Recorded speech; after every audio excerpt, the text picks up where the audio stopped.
Have you ever heard of a carnival that never really ends?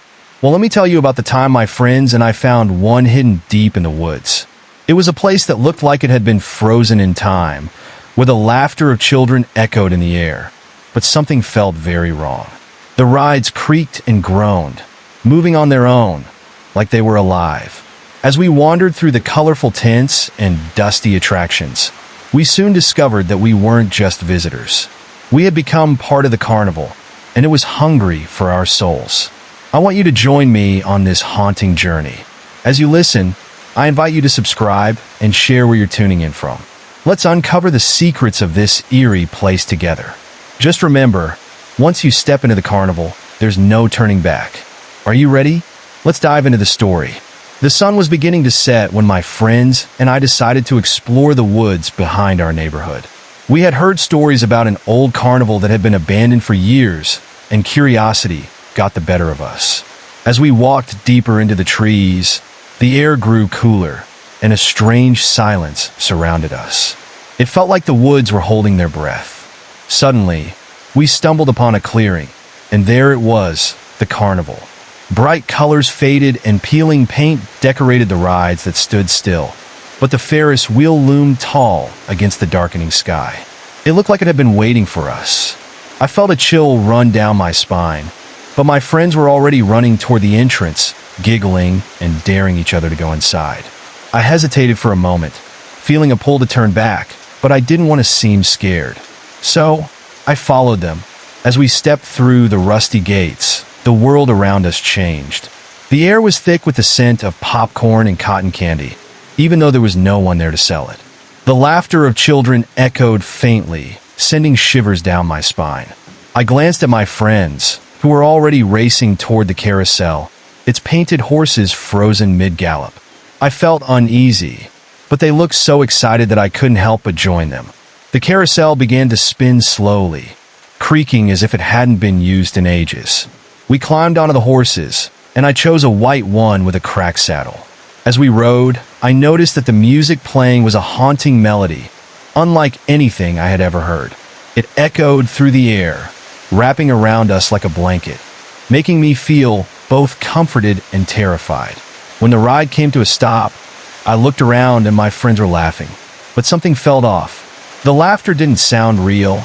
It felt like it was coming from somewhere deep inside the carnival, like the walls themselves were laughing at us. I wanted to leave, but my friends were already moving toward the funhouse, its mirrors reflecting distorted images of us. Inside the funhouse, things got stranger. The mirrors made us look like monsters, and the laughter grew louder, echoing off the walls. I felt a tug on my sleeve, and when I turned, I saw a little girl standing there. She looked lost and scared, her eyes wide and glistening. "Help me," she whispered, her voice barely audible over the laughter. I reached out to her, but she faded away like smoke. "Did you see that?" I asked my friends, but they just laughed, thinking I was joking. I felt alone, and the air grew colder. The laughter turned into whispers swirling around us, and I could swear I heard my name being called. "Come play with us," the voices said, but I didn't want to play anymore. I wanted to go home. We left the fun house and wandered toward the Ferris wheel. As we climbed into a car, I felt a sense of dread wash over me. The wheel started to turn, slowly at first, but then it picked up speed. I looked down, and the ground seemed to drop away. My friends were screaming with joy, but I felt like I was going to fall. I closed my eyes, trying to block out the fear, but when I opened them again, everything had changed. The carnival was no longer bright and colorful. The lights flickered ominously, casting eerie shadows on the ground. I looked at my friends, but they were no longer smiling. Their faces were pale, and their eyes wide with fear. "What's happening?" I shouted, but they didn't answer. They were staring at something behind me. I turned around, and my heart dropped. A figure stood in the shadows, its face hidden beneath a tattered carnival mask. It raised a hand, and I felt a cold breeze sweep over me. "You shouldn't have come here," it said, its voice low and gravelly. "You're part of the show now." Panic surged through me, and I grabbed my friends, trying to pull them away. But they were frozen, their eyes locked on the figure. I felt a tugging sensation, as if the ground was pulling me down. The whispers grew louder, wrapping around me like chains. "Join us," they chanted. "Stay forever." I fought against the pull, dragging my friends with me. We stumbled through the carnival, desperately searching for an exit. But every path seemed to lead us back to the center, where the laughter echoed like a haunting melody. The ride spun faster, the lights flickered more violently, and the shadows grew longer. Just when I thought we would be trapped forever, we spotted a flickering light in the distance. It was coming from a tent marked "The Lost Souls." Without thinking, we ran toward it, hoping it would be our escape. As we entered the tent, the air grew thick with a strange energy. Inside, we found a circle of candles, their flames dancing wildly. In the center stood a large mirror, reflecting our terrified faces. I stepped closer, and the mirror shimmered. I could see the carnival behind us, but it looked different, darker, more sinister. The laughter faded, replaced by soft cries. "Help us," the voices pleaded. I reached out to touch the mirror, and suddenly, the room spun around us. We were thrown into a whirlwind of colors and sounds, and when it finally stopped, we found ourselves back at the entrance of the carnival.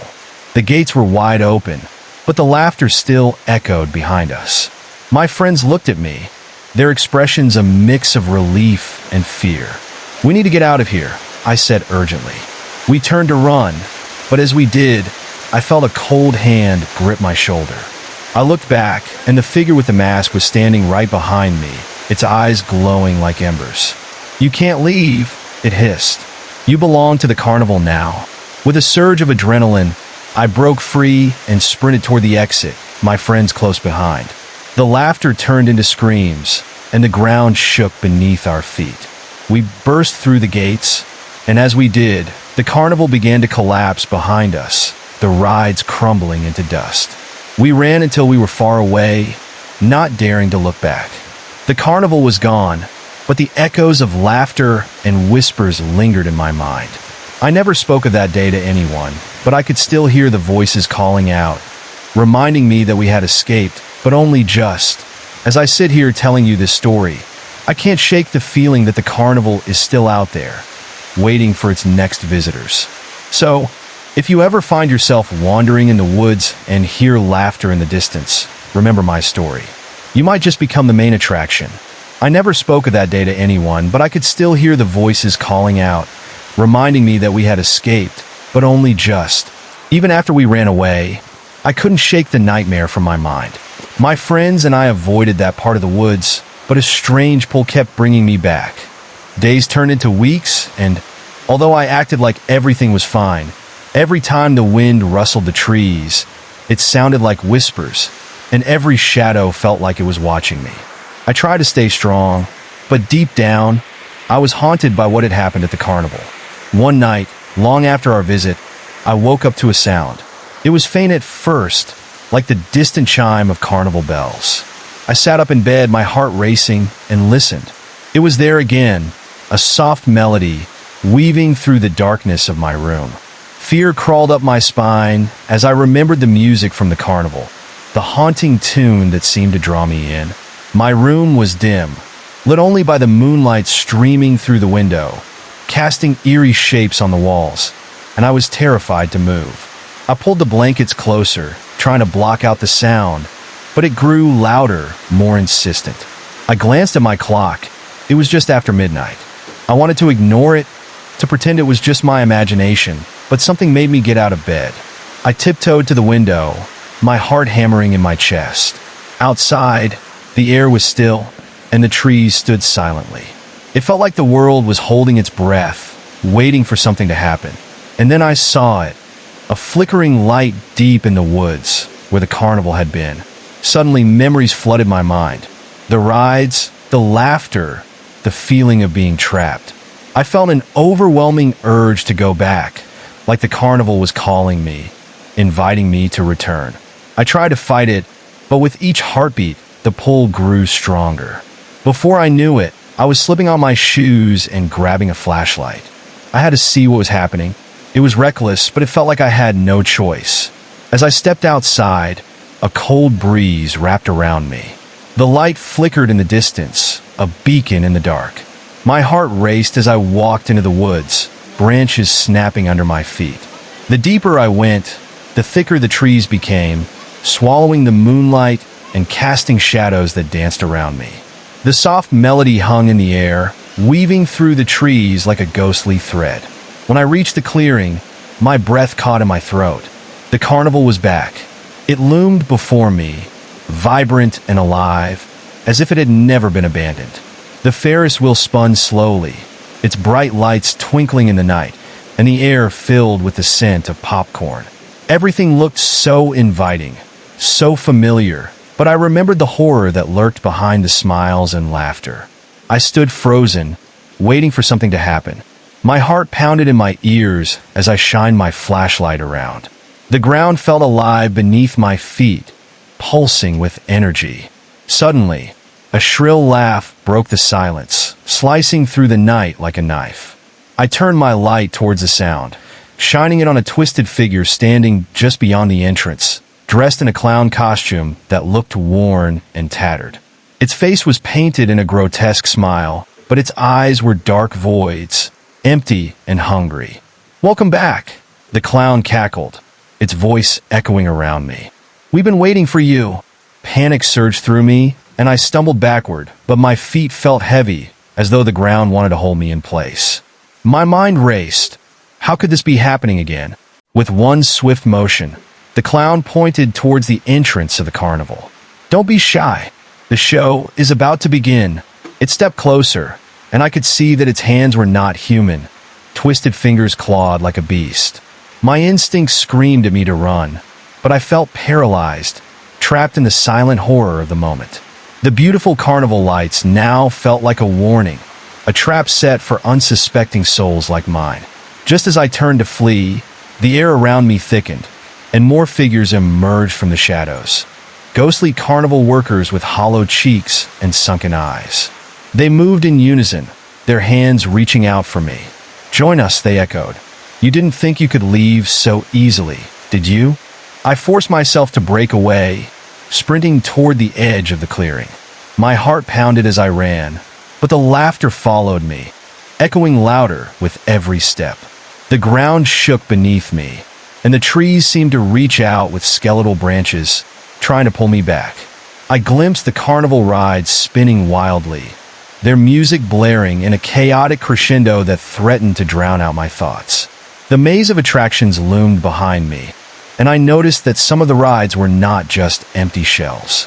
My stomach twisted as I saw shadowy figures trapped inside, their faces contorted in expressions of fear, their mouths frozen in silent screams. I stumbled in horror, feeling like I was drowning in an ocean of panic. How many souls have been lost here already? Would I become another trapped spirit, forever lost in the carnival's twisted embrace? I dashed into the darkness of the woods, branches scratching at my skin as I sprinted. I could still hear the laughter, now mixed with cries and distant melodies that pulled at my heart. I felt a part of me being drawn back, begging me to surrender. But no, I had to fight. The woods seemed endless, and I regretted ever stepping back into this nightmare. All at once, everything shifted. The ground beneath me trembled violently, and I stumbled into a hollow where the earth opened up. I looked around in horror, seeing that I was surrounded by decaying carnival remnants. Rusted rides, broken mirrors, and discarded toys littered the ground. I could almost hear the whispers again, urging me to give in, to become one with the carnival. I forced myself to stand, wiping the sweat from my brow as I gathered my courage. I had to get out somehow. Turning, I could see the glow of the carnival lights in the distance. I fought against the pull as I scrambled back to my feet. Channeling every ounce of strength, I had to run toward the forest's edge. But as I burst through the trees, the carnival seemed to shift again. The lights dimmed, and for a moment, everything was quiet. I glanced back, and the big tent stood ominously, its flaps billowing in the wind. A dark figure emerged, one that looked eerily familiar. It was the same masked figure from before, its shape more pronounced against the fading lights. and I felt my heart stop as it began to walk toward me. Did you really think you could escape? The figure's voice was a low, cold whisper that slithered into my ears. You're part of our show now, forever. Don't you want to play? I stumbled backward, and as I did, the ground shifted beneath me once again. The carnival's laughter started to fill the air, and I felt a sudden chill envelop me, as if icy fingers were clawing at my soul. I needed to find a way out. My thoughts racing against time and the horror that awaited me. What would happen if I stopped running? A flicker of hope shot through me as I caught sight of a nearby path. It wasn't the same path I had taken before, but I couldn't stand still for long. The whispering crowd around me grew louder, and although my heart raced, I felt a fire ignite within me. I turned and sprinted toward the path, determined to find freedom, to break the chains that had bound me to this nightmare. But just as I thought I was escaping, the ground split open again, and I felt myself falling, tumbling into darkness. For a moment, everything was silent. No laughter, no whispers, only an eerie stillness surrounding me. I landed hard but rolled to my feet, looking around in confusion. It was dimly lit, and a strange fog hung in the air. I could see vague shapes moving in the mist, twisting and writhing like shadows come to life. Terrified, I took a step back, only to realize that I was not alone. Figures began to emerge from the fog, their eyes wide and desperate. "Help us," one shrieked, reaching a trembling hand toward me. "Don't let it take you too." Another figure beside it melted into the shadows, laughing a soundless laugh. Panic surged within me. I was trapped, surrounded by lost souls who had once come here for fun, like I had. I felt their despair wrap around me like a noose, tightening with each breath I took. I had to escape this place, but how could I ever leave when the carnival kept pulling me back, luring me in with its siren song? Suddenly, the ground shook and the fog began to whirl around me. The carnival's haunting music started to play again, louder this time, echoing as if the very walls of this dark world were vibrating with it. Faces appeared in the mist, grotesque and twisted, each one a reminder of the fate that awaited me.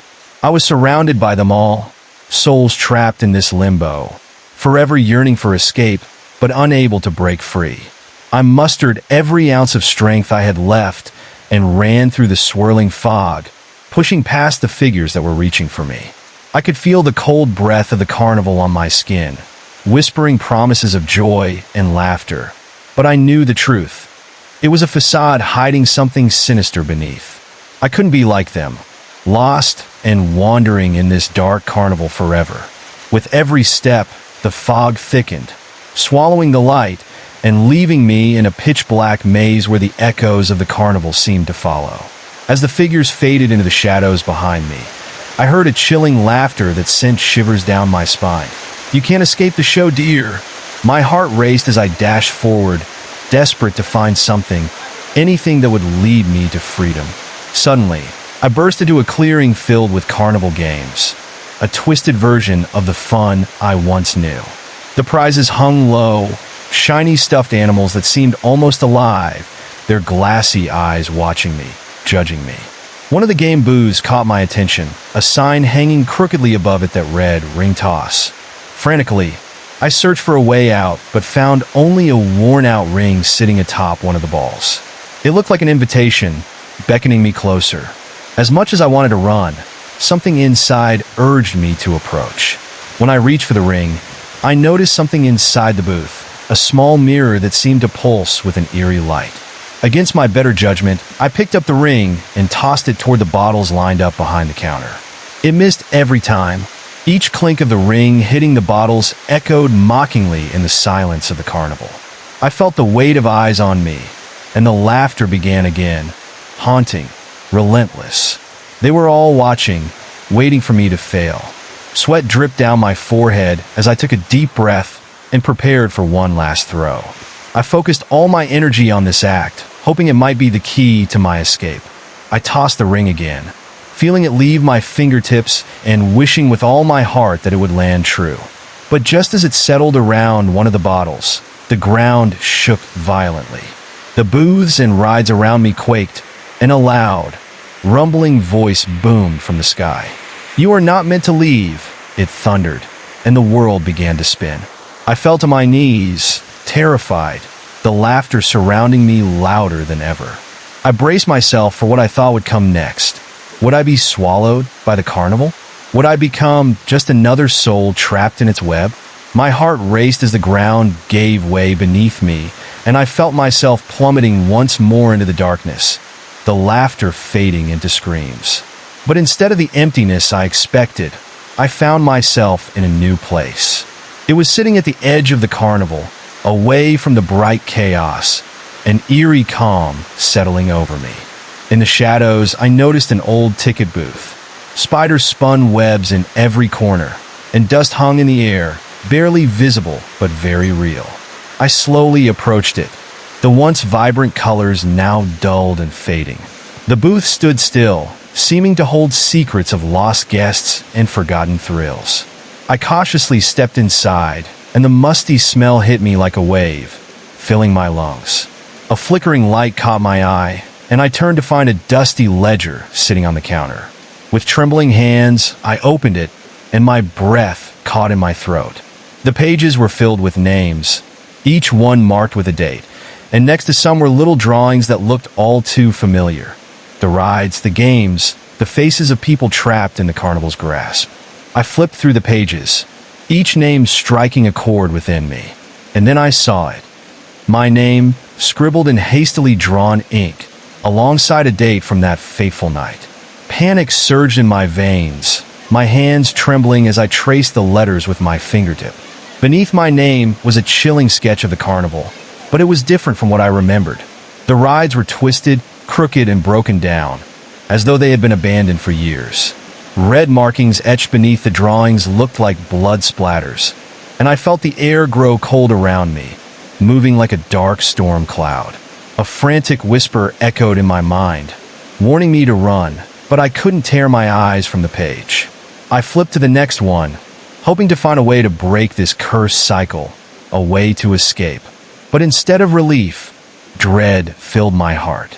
Each new page revealed a name, friends, classmates, even my family, all marked with dates leading back to that night. My breath quickened as I looked at the frantic scrawls next to their names, each one a plea for help or a warning that something evil lurked in the shadows of this carnival. "You belong to us now." The whisper came again, stronger this time, resonating in the empty booth. The air thickened, and I could feel eyes watching me, waiting for me to succumb to the darkness. I slammed the ledger shut, my mind racing, as the laughter of the carnival began to unravel into a discordant cacophony.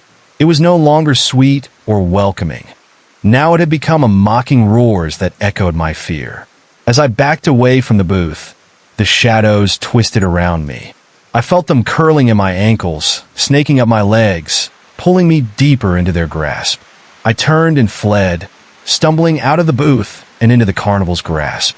The once familiar paths had transformed into a maze, the way back now obscured by the growing fog that crept in silently. With every step, I heard the voices of the lost, their whispers clawing at the edges of my sanity. "Stay with us," they chanted, their tones turning sweet and eerie like an alluring melody that masked their despair. I fought against the sounds, focusing on escape, but I felt the carnival tugging me, pulling me back as I struggled to remember the path I had taken before. The twisted rides loomed overhead, stained with remnants of a show long past, their grotesque forms casting dark shadows that seemed to breathe. I crossed paths with a carousel, its horses frozen mid-gallop, their eyes lifeless, yet eerily aware, as if they could see into my soul.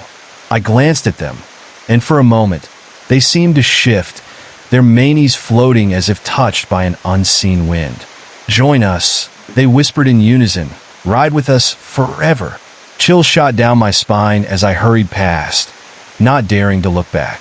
I stumbled into a narrow alley between two attractions, the laughter still echoing behind me, growing fainter but more unsettling, as though it knew I might soon give in to despair. In the shadows, I spotted a door half hidden by, vines and rust, a glimmer of hope shining from its cracks like a dim light in the dark. I approached cautiously, heart pounding in my chest. My fingers trembled as I reached for the handle, and a sudden gust of wind erupted from nowhere, forcing me back. I steadied myself and pressed down on the cold metal. To my surprise, it swung open with a creak, revealing a spiraling staircase that descended into darkness. With the chaos behind me and a flicker of hope igniting in my chest, I took a deep breath and stepped inside. The air turned heavy, carrying the stale scent of decay and abandonment. I gingerly made my way down the stairs, each creak echoing around me like warning bells. Shadows flickered against the walls, dancing in rhythm to the pulse of my heart. I couldn't shake the feeling that I was being watched, as if the very walls were alive with prying eyes. At the bottom, I pushed open a door that had once been painted bright hues, but was now a faded memory of color. The room beyond was vast and empty, illuminated only by a cold blue light that flickered erratically. Broken mirrors lined the walls, their surfaces cracked and covered with grime, reflecting distorted images of myself. Each twitch made my heart race as I saw figures lurking behind me in the shadows, their faces twisted in fear and longing. I realized this was a holding space for all the souls trapped by the carnival, caught between two worlds. I felt their despair wash over me, suffocating in its intensity. "Help us," a voice echoed, terribly familiar. I turned, and in the corner of my eye, I saw a silhouette resembling one of my friends. "Why did you come back?" a voice called from the darkness, and instantly I recognized it as the one that haunted my dreams. "You were supposed to forget." The figure stepped into the light, and I felt my heart drop. It was one of my friends, but their face was ashen, eyes hollow and devoid of life. "You need to leave," they begged, but even through their desperate tone, I could sense the heaviness in the air shifting. The walls began to close in, and the whispers returned with a vengeance. "Stay with us. Stay forever." "No!" I shouted, panic surging through me as I felt the room pulse with dark energy. I stumbled back toward the staircase, but as I turned to retreat, the door slammed shut with a deafening bang. The laughter outside escalated into a frenzied hysteria. Trapped within the confines of this hellish chamber, I felt warmth drain from my body. The mirrors began to ripple, twisting with shadows that reached out for me. I could hear my friends crying out, their voices blending with the laugh of the carnival, drawing closer. "Join the show," they echoed, growing frustrated and desperate, as if their souls were bound by invisible chains the moment they entered. Then, suddenly, a faint light flickered in the back of the room. Against my better judgment, I moved toward it, feeling a magnetic pull drawing me nearer. Standing in the glimmer was an ornate mirror, its surface shining like a portal. The closer I got, the more I felt the laughter recede, replaced by a cold whisper that brushed against my skin. "Look in the mirror," it beckoned, a soft, seducing sound. "See who you were meant to be?" I raised trembling fingers to the glass, and when I leaned closer, I gasped. Reflected was not just my face, but versions of myself intertwined with those lost souls. Happiness, despair, anger all danced in the reflection, merging into one grotesque vision. I could feel their pain, their longing for release, and an overwhelming sense of sorrow enveloped me. "Let it go. Let them take you," the voice whispered, growing louder, and I felt a chilling sensation creep across my mind, filling me with dread as I fought to break the connection. I recoiled from the mirror, feeling the tug of the carnival pulling at me once more. But even as I stepped back, I caught a glimpse of the others in the mirrors, my friends, family, all reaching for me, their expressions twisted between sorrow and a terrifying calm. I heard them calling my name, urging me to join. The carnival was offering me a choice: stay with them or forsake everything I ever knew. Suddenly, the ground shook beneath me, and the voices morphed into a chaotic din, almost angry now. "You can't escape," they roared in unison, drowning my thoughts in madness. I squeezed my eyes shut, willing the noise away. "You're lying. I won't be yours," I screamed, my words resonating in the silence that followed. My heart thundered as I took a step backward, then another, desperate to find an exit. The mirror pulsed dangerously, flickering images of lives that could have been if I chose to stay. Joy mixed with horror. Then, without thinking, I turned and pounded against the door. "Let me out!" I cried, slamming my shoulder against the wood, my chest burning with fear. But instead of opening, a wave of laughter erupted, mocking me, growing louder, drowning my cries in twisted mirth. I felt the pulse of the carnival thrumming through the walls, drawing closer. "You will join the show," it sneered, and I could feel something dark rising from within the ground, clawing its way toward me. The light from the ornate mirror flickered dangerously as shadows melded with the walls, growing thicker and darker until they enveloped me entirely. "Join us," the shadows hissed, wrapping me in their icy grasp. I couldn't breathe, the air growing thick and heavy, every ounce of what I had to escape slipping away. But deep inside, a spark ignited, a reflection of hope and courage I thought had vanished. With a final surge of strength, I broke free from the shadow's grip, my heart pounding as I turned back to the mirror one last time. "This isn't my fate," I shouted, and with all my force, I hurled myself into the mirror. The world around me shattered into a million pieces, the laughter shattering into silence. I found myself thrown back into a world of light, stumbling onto the grass outside the carnival. The gates lay wide open, the dark tendrils of joy and despair retreating behind me, fading with the encroaching dawn. Panting and disoriented, I glanced back at the carnival, still eerily beautiful, yet filled with darkness. It hovered at the edge of the woods, the haunting laughter now mere whispers on the wind. I realized then that I might have escaped, but the implications of what had happened still lingered, clawing at the back of my mind. As I made my way home, unease settled in my gut. I glanced at my reflection in each passing window, half expecting to see the carnival still lurking behind me in the glass. My heart raced. I could feel it waiting, watching, ever ready for another unwary soul. While I was free, I knew this was not over. The carnival was alive, and it still had its eyes on me. Even now, as I sit here writing down my memories, I can hear faint echoes of that laughter threading through the breeze and the whispers that linger still. I learned that no matter how far I ran, the carnival would always be a part of me, a shadow lurking in the corners of my mind, tempting me to return, waiting to pull me back into its twisted embrace. And I couldn't shake the feeling that one day, it might just succeed. And just when I thought I had escaped, a strange fog rolled in on the evening air, wrapping around me like a heavy blanket. It crept through the streets of my hometown, blanketing everything in a ghostly haze. I shook off the unease that gripped me, brushing it off as just my imagination. But deep inside, I could feel the dread bubbling to the surface again. Days turned into weeks, and I tried to forget.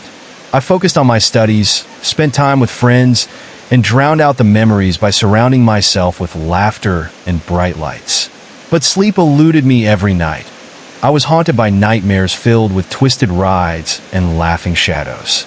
In these dreams, I was forever running, always chased by faces I recognized but couldn't remember, their mouths curling into grins filled with malice. One evening, as I walked home after studying late at a friend's house, a chill settled over me. The streetlights flickered, casting eerie shadows that seemed to dance around me. Every sound felt amplified. The rustling of leaves became whispers, and the distant call of an owl sounded like a funeral bell. I quickened my pace, the memories of the carnival flooding back, dragging me down into the dark recesses of my mind. As I turned a corner, my heart nearly stopped. There it was, the carnival, looming in the distance, a mirage of lights flickering against the darkness, pulsating like a heartbeat. It was as if it had been waiting for me, ready to draw me back into its clutches. I froze, staring at the entrance, where the eerie welcome sign still dangled like it was inviting me home. Before I could turn away, the ground beneath me trembled. I felt a deep, unsettling pull, like invisible hands reaching out from the carnival, beckoning me closer. I could hear the distant music playing, twisted and distorted, wrapping around me like a siren's call. The air thickened with an intoxicating blend of cotton candy and something acrid, a reminder of all the joy now laced with horror. I tried to run, but my feet felt heavy, as if they were entrapped by the very air. It was a struggle, but I broke into a sprint, pushing myself to escape the carnival's enchanting grip. Every pounding heartbeat matched the rhythm of the ghostly laughter that echoed in my mind, urging me to come closer, to embrace the chaos once again. But as I glanced back, a figure appeared at the entrance, a shadowy outline against the flickering lights. It stood still, watching me with eyes that glowed like hot coals, piercing through the fog. I realized with horror that it was not just a figment of my imagination. It was one of the lost souls from the carnival, beckoning me with outstretched arms. Their face shifted in and out of clarity, a horrifying mask of sorrow and longing. "Join us," the figure whispered, the sound like nails scraping against glass. "It's so much fun here. You'll never be lonely again." A shiver ran down my spine. I could feel its despair tugging at me, trying to ground me in that nightmare. The voices of the others resonated behind it, a cacophony of cries mingling with laughter that turned sinister. My instinct screamed at me to keep running. I couldn't look back, couldn't let myself be tempted by the false promises of joy twisting around the figure. I dashed through the streets, heart racing, even as the faint call of the carnival faded into the night. That night, as I collapsed in a bed, drenched in sweat, I told myself it was over. I had escaped the carnival and all its horrors. But the peace I sought was elusive. Each night altered between vivid nightmares and waking visions. The carnival lights flickering outside my window, the laughter rising like a tide, lapping at the edges of my sanity. After a week, I couldn't take it any longer. I needed to face my fear. The following night, fueled with reckless courage, I found myself standing at the gates once more, adrenaline surging through my veins. The air was heavy with the scent of popcorn mixed with cotton candy, wrapping around me in a sickening embrace. The entrance gaped open, and I stepped inside, the carnival swallowing me whole. Inside, the atmosphere was both thrilling and terrifying. The lights twinkled overhead, creating an illusion of happiness, but the laughter echoed with an unsettling edge. I could feel the stares of the attractions, their painted faces seemingly watching every move I made. I took a deep breath, forcing myself to move deeper into the heart of the carnival, determined to uncover the truth that had haunted me. I wandered past the rides, their mechanisms barely moving, yet they creaked and groaned as if alive. The Ferris wheel loomed over me, its seats swaying despite the stillness of the air. I felt a desperate need to climb aboard, to know what it was like to be without fear, if only for a moment. As I approached, a clown appeared from behind the shadows, painted face twisted into an unsettling grin. "Still looking for fun?" it asked, voice dripping with mockery as its laughter echoed around me. I felt my stomach twist with unease, but I stood my ground, refusing to show my fear. "I'm not here for fun," I shot back, attempting to sound defiant amid the growing darkness encroaching around me. The clown's grin widened, stretching impossibly too far, revealing jagged teeth that glimmered with malice. "Oh, but everyone comes for fun," it said, its voice a long, drawn-out melody that sent shivers racing down my spine. "This is where all the wishes come true." Panic clawed at my chest as I stepped back, realizing just how rapidly the carnival was closing in on me. The laughter roared ever louder, gaining energy from the very ground as shadows twisted around each attraction. The blurred faces of those once lost in this place emerged amongst the shadows, their mouths moving in silent screams, their expressions frozen in terror. Stay with us," they cried, their voices merging into the cacophony of haunting laughter, slowly encasing me in despair. I turned intent on fleeing, my instincts screaming at me to escape the tightening grip of the carnival, but the path I'd taken vanished as thick fog rolled in, swallowing every trace of the way out. I stumbled backward, heart racing. "Let me out!" I shouted, my voice struggling against the overwhelming sounds. But the carnival had a hold on me now, drawing me into its heart where the shadows danced in glee around me.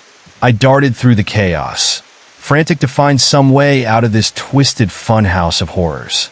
Attractions that were once innocent now loomed menacingly, a house of mirrors reflecting not just my image but all the lost souls beckoning me closer, their eyes wide with longing and desperation.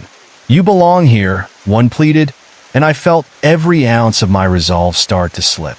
The shadows were coiling around my feet, urging me to join them as their faces melded into grotesque forms. I gritted my teeth, fighting against their pull, desperately searching for a way to break free. And then I spotted something shimmering in the distance, a flickering light illuminating a path that twisted between the rides. I grasped onto the tiny glimmer of hope, pushing through the crushing despair around me. The noise escalated into a deafening roar, voices rising like a tidal wave to pull me back. "You can't leave," they demanded, desperation threading through their cries. As I sprinted towards the light, the laughter intensified, filling my ears with a haunting melody that threatened to consume me. I could see the flickering light growing brighter as I reached for it, feeling its warmth on my skin just as the shadows lunged at me, their claws scraping against my back, trying to drag me away. With a final surge of strength, I lunged into the light and found myself thrown back, tumbling onto the ground outside the carnival. Gasping for breath, I scrambled to my feet. Fear shot through me like a jolt of electricity as I realized the gates were wide open. Shadows still swirled around the entrance like smoke. But as I turned to run, a voice cried from the depths of the carnival, echoing deep within my mind. "You can never truly escape. You know." It faded into the dusk, leaving me trembling in the cool night air. My heart sank as I ran, a sickening realization hitting me. Even if I escaped the carnival's physical grasp, it had embedded itself deep within me. I was marked, forever a part of that dark, twisted world, even no matter how far I tried to distance myself from it. And in the nights that followed, I could still hear the whispers, feel the laughter echoing in the silence. Each night, when I laid down to sleep, I wondered if I would be free, or if it would come for me again, dragging me back into the depths of that dark carnival, to join the others who had lost their way forever. My heart sank as I ran, a sickening realization hitting me. Even if I escaped the carnival's physical grasp, it had embedded itself deep within me. I was marked, forever a part of that dark, twisted world, even no matter how far I tried to distance myself from it. Every day, I dreaded falling asleep, and every night felt like I was teetering on the edge of a cliff, waiting for the inevitable plunge back into the nightmare. No matter how hard I tried to shake it off, the carnival's specter lingered in my mind, like a shadow that stretched longer and darker as the sun set. Weeks went by, and I thought I'd finally begun to recover from the trauma, but then the dreams returned. Each night was a relentless replay of that cursed funhouse, with the laughter echoing like thunder in my ears, dragging me back into its depths. I could see glimmers of light and joyous laughter, but lurking just beyond that facade was a knot of dread, tightening around my chest as I faced the attractions once more. One night, I awoke to find my bedroom illuminated with a dim, flickering glow. It pulsated rhythmically, much like those carnival lights. I sat up, heart racing. The sound of laughter seemed to seep through the walls, growing louder, more chaotic, wrapping around me like a thick fog. I jumped out of bed, adrenaline surging through my veins, and peered out the window. To my horror, I saw the carnival had returned, sprawled out across the field behind my house, vibrant colors contrasting against the darkness of the night. Stalls of games beckoned with their gaudy lights. Strange figures moved behind them, and the air vibrated with the sounds of distant music. The sight sent a chill racing down my spine, a primal instinct telling me to run, to hide. But I was drawn closer, as if an invisible force lured me out. It felt like someone was whispering my name, urging me to step outside. I fought against the urge, fear flooding through me, but my body moved of its own accord. I felt my feet slide into my shoes, carrying me out the door into the cool night air. The moment I stepped outside, the laughter escalated, a twisted symphony that pulled at my sanity. Shadowed figures danced beneath the lights, shifting shapes that seemed familiar yet twisted. I closed my eyes, trying to block it out, but their laughter pierced through, filling me with dread. "Come play with us," they called, voices layered with hunger. As I moved closer, the scene became clearer. The once familiar carnival now brimmed with a new energy, almost hungry. I stood frozen, watching as figures darted between the rides, their faces obscured under masks, and their eyes gleamed with something sinister.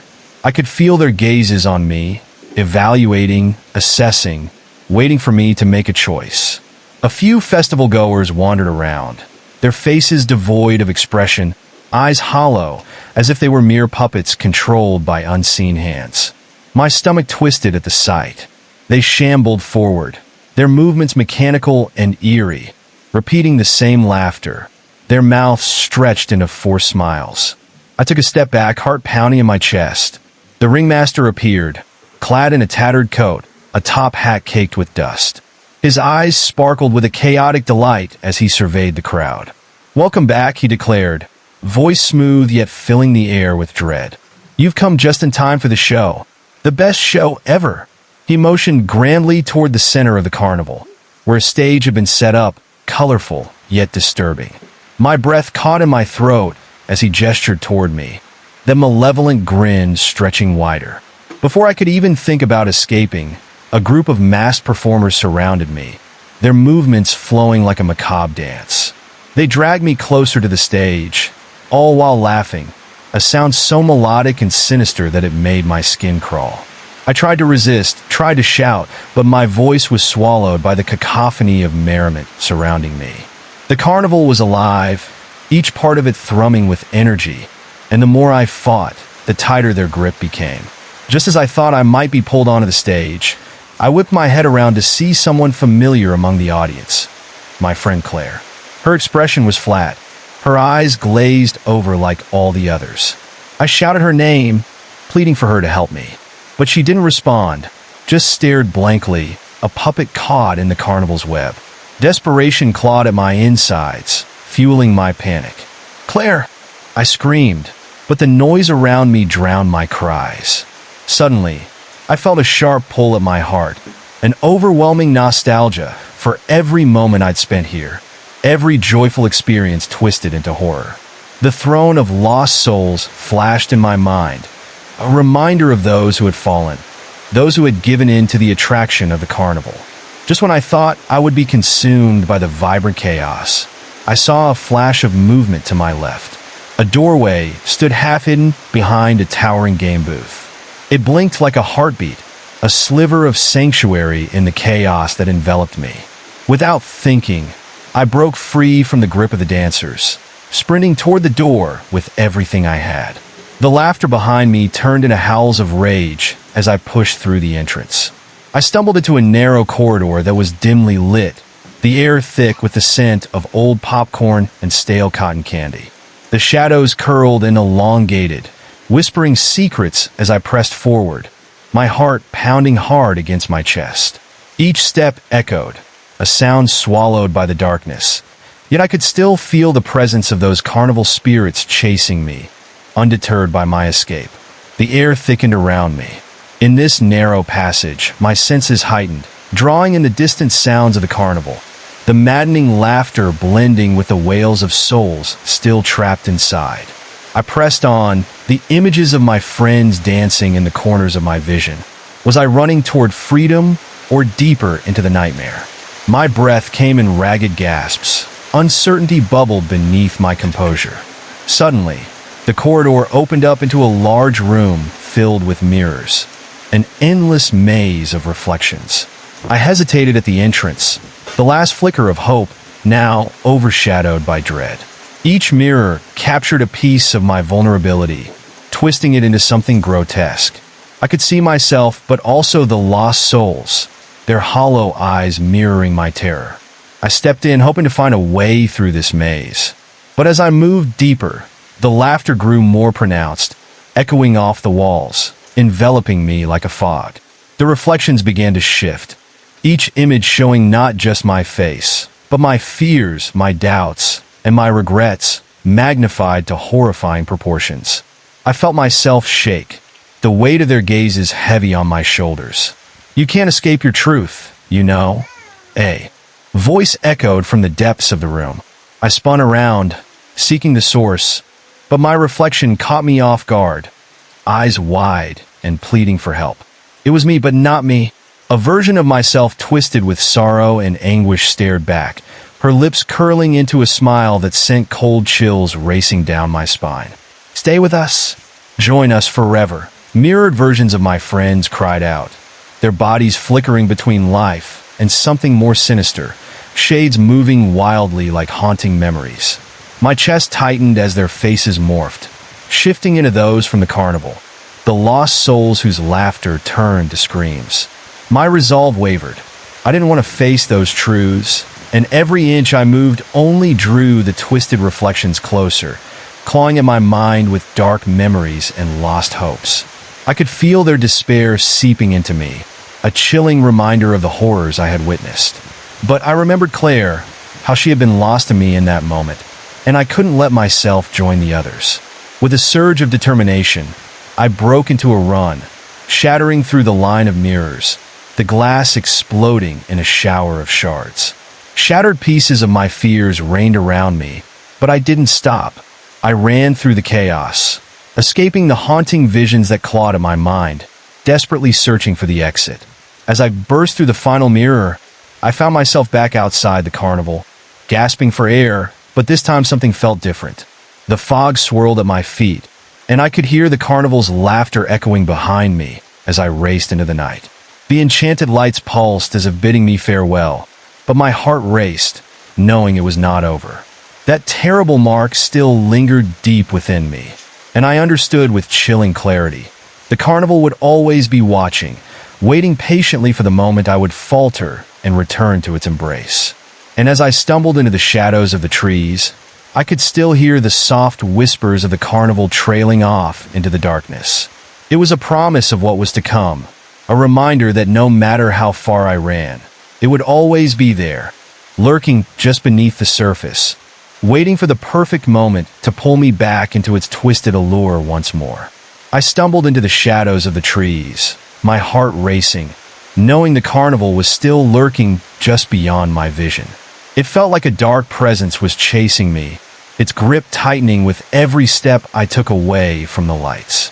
I had escaped for now, but the taste of fear clung to my tongue like a bitter poison, and the hollow laughter echoed in my mind, a reminder that I might never be free. The night air was thick with tension, and I could feel cold beads of sweat trickling down my back. The forest around me seemed to close in, branches swaying and creaking above, whispering secrets that sent chills down my spine. I could have sworn I saw shadows moving among the trees, flickering just out of sight, teasing me with the thought that I wasn't alone.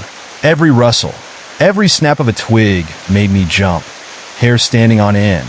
The path ahead was a gaping maw of darkness, and I could feel the carnival's laughter mixing with the sounds of the night, an eerie symphony that wrapped around me tighter than a noose.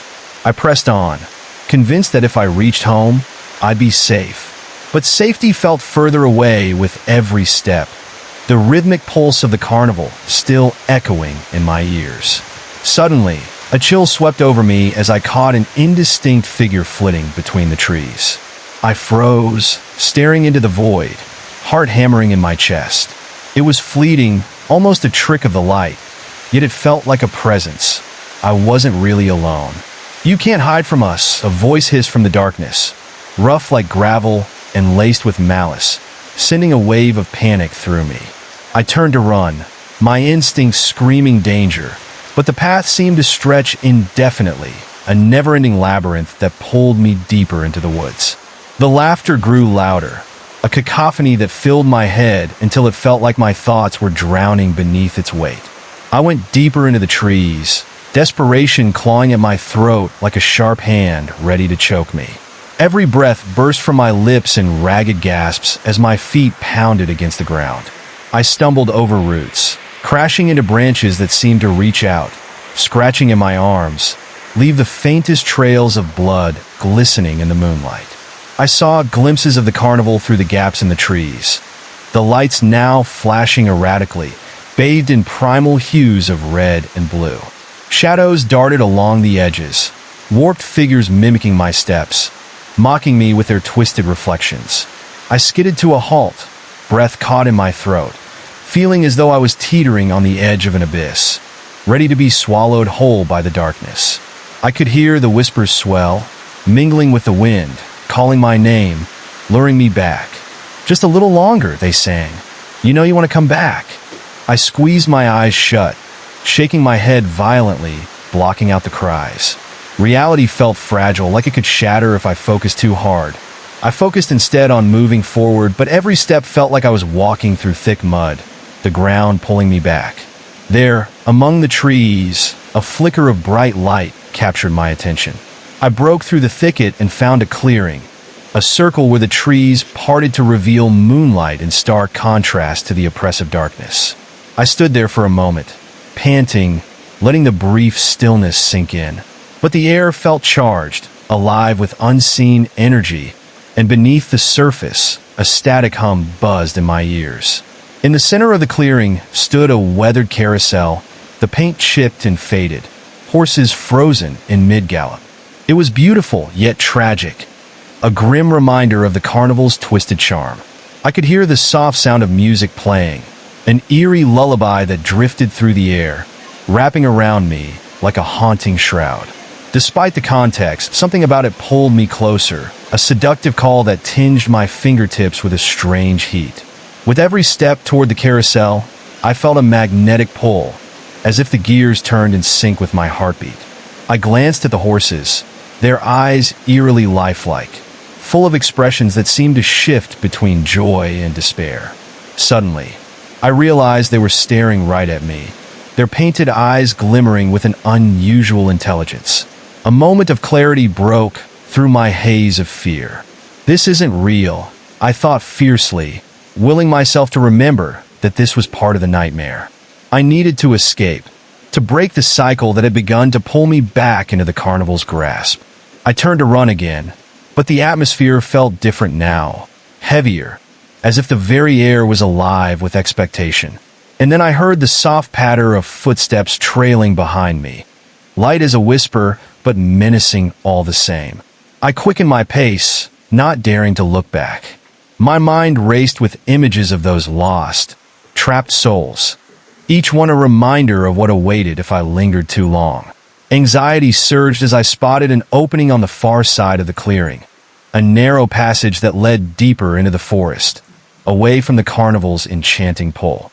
Just as I reached it, a shadow darted in front of me, blocking my path. My heart dropped, fear coursing through my veins as the figure materialized into a familiar shape. It was Claire, but she was different. Her mask had changed. The once friendly face now held a sinister smile, eyes hollowed and dark. "You can't leave," she whispered, voice cold and mechanical, a far cry from the Claire I knew. "Stay and have fun with us." I stumbled back, every fiber of my being telling me to run, but uncertainty clung to me like a shroud. "Claire, it's me," I gasped, desperate to reach the friend I believed I had lost to the carnival. "Please fight it." Her smile widened, twisting in a way that sent cold shivers racing down my spine. "You don't understand, do you? This is where we belong. We're all one now. Just join us." Asterisk, asterisk, the air around us grew thick, and I could feel the carnival's laughter rising in a crescendo, a manic call that threatened to swallow my sanity. I turned and ran, pushing past the specters of my friends, past the warmth of their haunting smiles. The very ground felt like it was shifting beneath my feet, alive with a hunger that wouldn't be sated. I barreled through trees, breath ragged, clouds of dirt swirling around me as if the forest itself wanted to swallow me whole. I couldn't stop, not for a moment, yet I could still feel Claire's presence lingering behind me. The shadows grew oppressive as I sprinted forward, the feeling of being pursued palpable. I had to find a way to escape, a way to break the carnival's charm once and for all. I pushed on through the darkness, yearning for some hint of safety, when suddenly I stumbled into another clearing. This one held an ominous stillness, broken only by whispers that floated through the air like shadows, wrapping around me. In the center, an ancient-looking tree twisted toward the sky, gnarled and blackened, a symbol of despair. Its roots curled like fingers, reaching out toward me, beckoning me to come closer. Before I could think, I felt the pull again, an irresistible urge to step forward. And then I noticed something strange. Each whisper seemed to resonate with familiarity, as if voices from the past clamored to be heard. They called out for my attention, each syllable coated in a tinged sweetness as they mingled with the darkness. I clutched my head, trying to ward off the incessant murmurs echoing in my mind, drowning out everything else. You can have everything you ever wanted, they urged, voices melding into one haunting chant. Just give in, join us. I stumbled backward, heart pounding, trying to shake off their call. I remembered my family, my real life, the warmth of friendships that hadn't faded into shadows. No, I yelled, louder than the whispers in the night. I won't be a part of this. Suddenly, the air split with an eerie silence. The whispers ceased, a heavy weight settling in the stillness, the shadows recoiling slightly, as if my declaration had unsettled them. I could feel the intensity of their gaze, and my pulse raced at the realization that the carnival was watching, waiting to see what I would do next. Desperation surged through me again. I turned to run, but the branches gripped at my clothes, pulling me back as if they were alive. Every step felt like a fight against the tide, pulling me under. I could hear the music in the distance, the carnival beckoning me to return as I struggled against the thrumming darkness weighing me down. And just like that, the air hummed with anticipation. My thoughts raced, envisioning every horrifying face I had seen, each lost soul begging for freedom. I couldn't let myself become one of them. Finally, I broke free from the grasp of the forest and ran toward the distant lights, fueled by the will to survive. The carnival loomed ahead, now a twisted figure against the darkness. I could see silhouettes dancing through the haze, beckoning me closer. But a new resolve surged within me. I wouldn't succumb this time. I had faced the nightmares, and I would fight back. I sprinted toward the entrance, adrenaline fueling my every step. As I neared the carnival gates, vibrant lights encapsulated me like a shield, momentarily blinding me. Faces swarmed near the entrance, but this time, their excitement twisted into something more sinister, with wide eyes and alarming grins. "Welcome back," the ringmaster called again, voice echoing around me, an evil melody that threatened to ensnare my thoughts. There was no escape from the sound of laughter, no denying that the carnival wanted me to join them. But I would not falter. I would not yield. I had to find a way to sever my bond with this place. Lifting my chin with renewed determination, I crossed the threshold, the lights flickering ominously around me. The air felt electric, charged with anticipation, and every face turned to me, eyes alight with something dark, something hungry that sent my heart racing. I stood my ground, the chaotic energy swirling around me. And within the depths of that carnival, the truth waited, shrouded in shadows and whispers, lurking just beyond my reach. I would uncover it, but the carnival wouldn't let me go without a fight. And so I braced myself, determined to face whatever came next in this twisted game of light and darkness. Every flicker of light seemed to reach for me, a sinister invitation wrapped in a garish sheen. Faces stretched into grotesque smiles. The once familiar forms of my friends twisted beyond recognition, their laughter echoing like jagged glass in my ears. "Join us," they chorused, voices blending into a haunting melody that wormed its way into my thoughts, taunting me with the darkness I had tried so hard to escape. As I looked around, the carnival seemed alive, pulsating as if it had a heartbeat of its own, quickening and slowing in tandem with my own frantic pulse. The vibrant colors of the tent swirled, blending together in a nightmarish display, while the scents wafting through the air turned sour, a putrid mixture of popcorn and decay. I needed to resist this madness.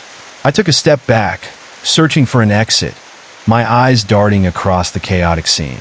But instead of finding a way out, I found myself drawn toward the center of the carnival, where a towering Ferris wheel loomed, its creaking structure casting monstrous shadows that danced on the ground. The lights flickered erratically like a heartbeat, each pulse pulling me closer, urging me to succumb to its charm. The wheel was enormous, each car resembling a cage, swaying slightly as if beckoning me closer. I could hear the distant echo of the carnival's music rising and falling, seductive and haunting, drawing me into its thrall. As I neared, I caught sight of figures seated in the cars, lost souls imprisoned, their eyes hollow, mouths moving silently as though they were trapped in a never-ending scream. They stared at me with desperation, pleading for release, yet I could feel the force of the carnival pushing me toward them. "Help us," one whispered, a boy who looked strikingly familiar. But before I could respond, the Ferris wheel let out a low groan, and the sound reverberated through my bones. A piercing chill raced up my spine as the cars suddenly swung wildly, the passengers inside twisting and contorting, their faces morphing into expressions of terror and pain.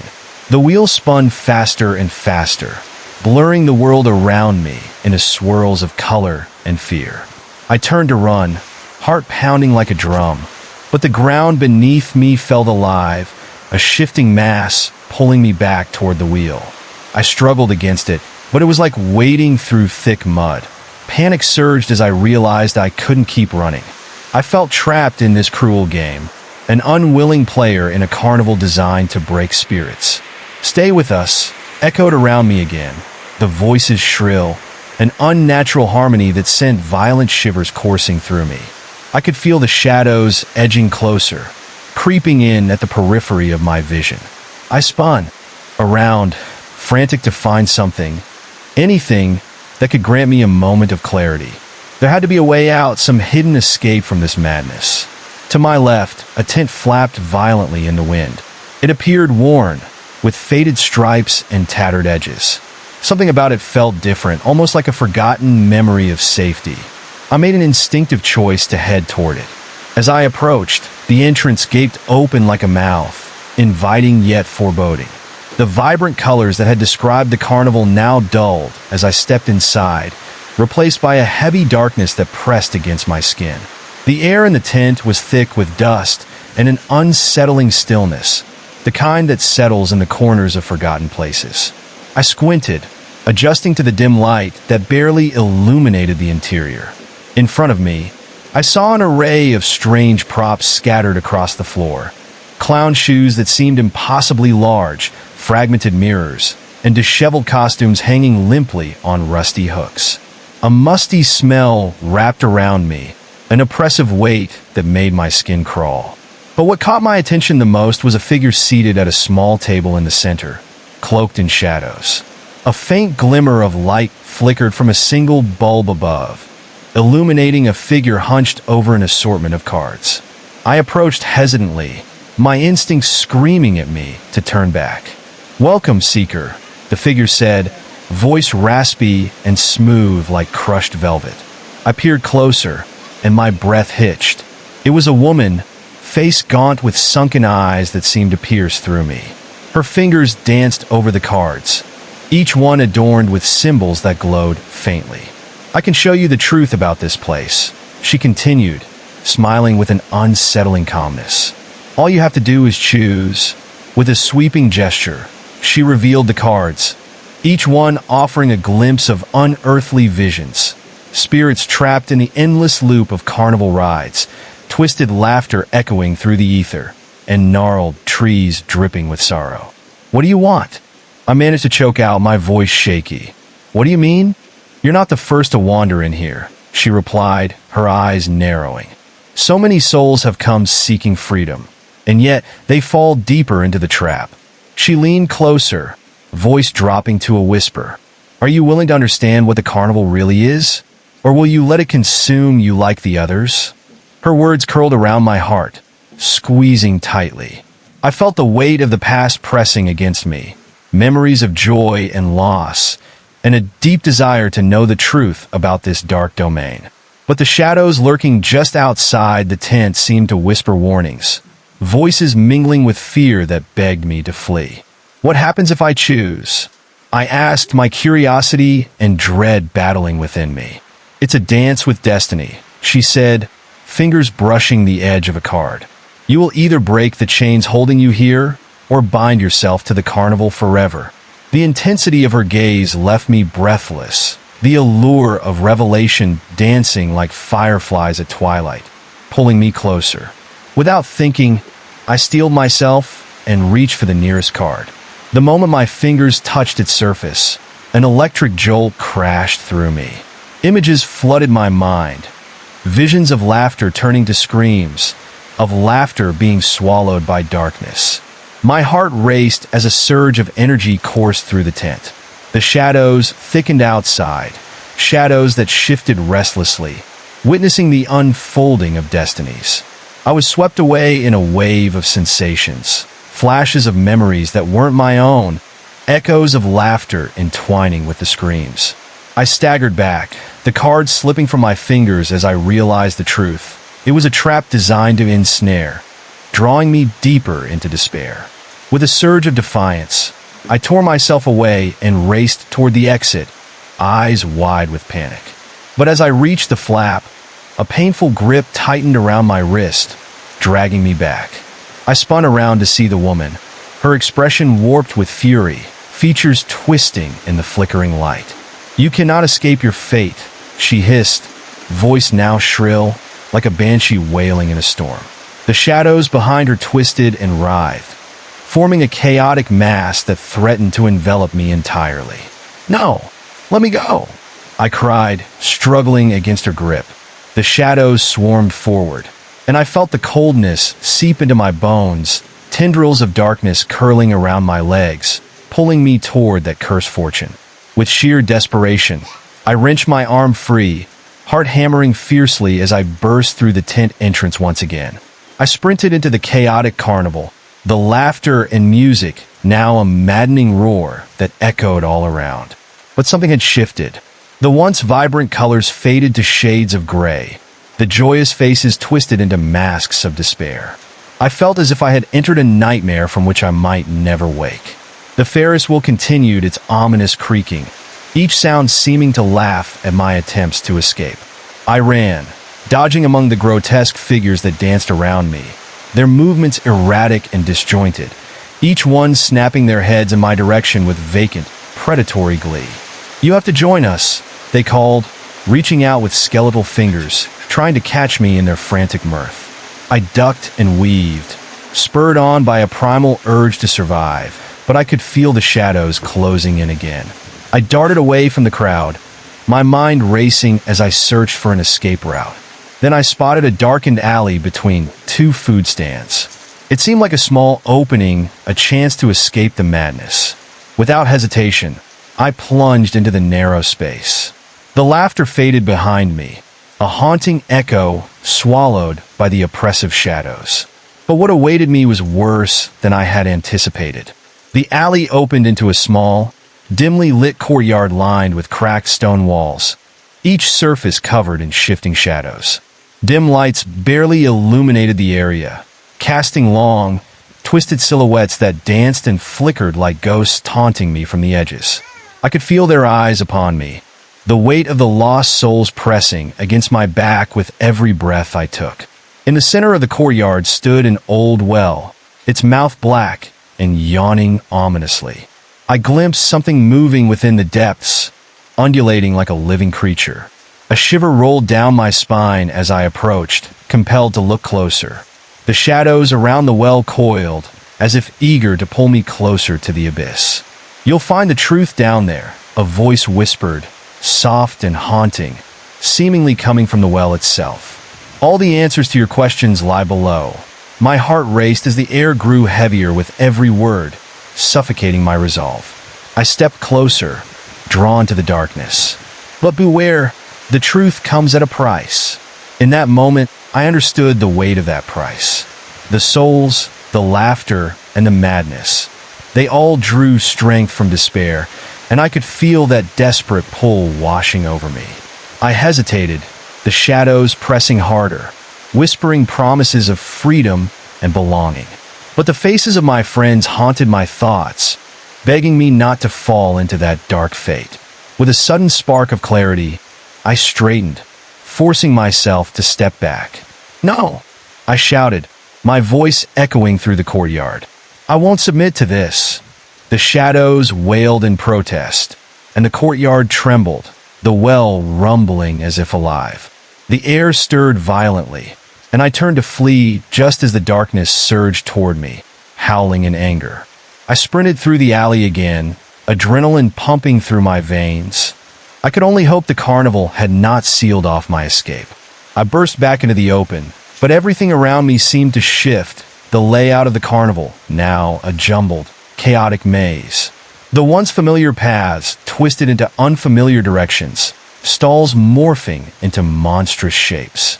I ran blind, heart racing, each step echoing through the air like a drum calling me to the inevitable.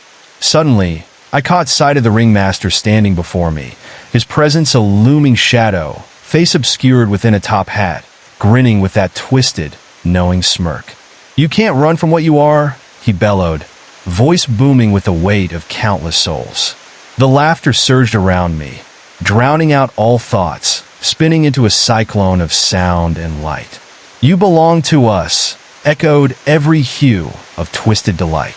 I clenched my fists, determination igniting in the pit of my stomach. "Not today," I shouted. "I refuse to be a part of this." And for the first time, I felt a glimmer of power within me, rising amid the despair. It was a small spark of hope against the suffocating darkness. I pushed past the ringmaster, racing towards the heart of the carnival, propelling desperately through the shrieks and shadows. Each step I took was fueled by the realization that I had the power to break this nightmare. But as I dashed forward, I felt the ground shift again, the carnival itself shifting, trying to encircle me. The air crackled with that desperate energy, us tugging and pulling, begging me to stay a part of its twisted story. But deep down, I knew this was my fight, and I had come too far to give in now. The boundaries between the carnival and my reality blurred, but I focused, clinging to my memories, my friends, and everything that once brought me joy. With every ounce of strength, I pushed through wave upon wave of sinister laughter, eyes wide open, glaring into the abyss of despair, ready to reclaim my fate from the clutches of this wicked carnival that sought to keep me forever. I sprinted toward the towering carousel at the carnival's center, its painted horses frozen mid-gallop, their eyes wide with terror as they stared into the darkness. The carousel spun slowly, the music a hauntingly beautiful melody that twisted my stomach into knots. The music felt like a siren's call, but I knew better than to be lulled into a false sense of safety. "Don't let it take you," I shouted to myself, the weight of my fear clawing at the back of my mind. I could feel the presence of the carnival stretching like a shadow, its fingers reaching for me. I needed to find a way to prove myself to break from the grip of this nightmare.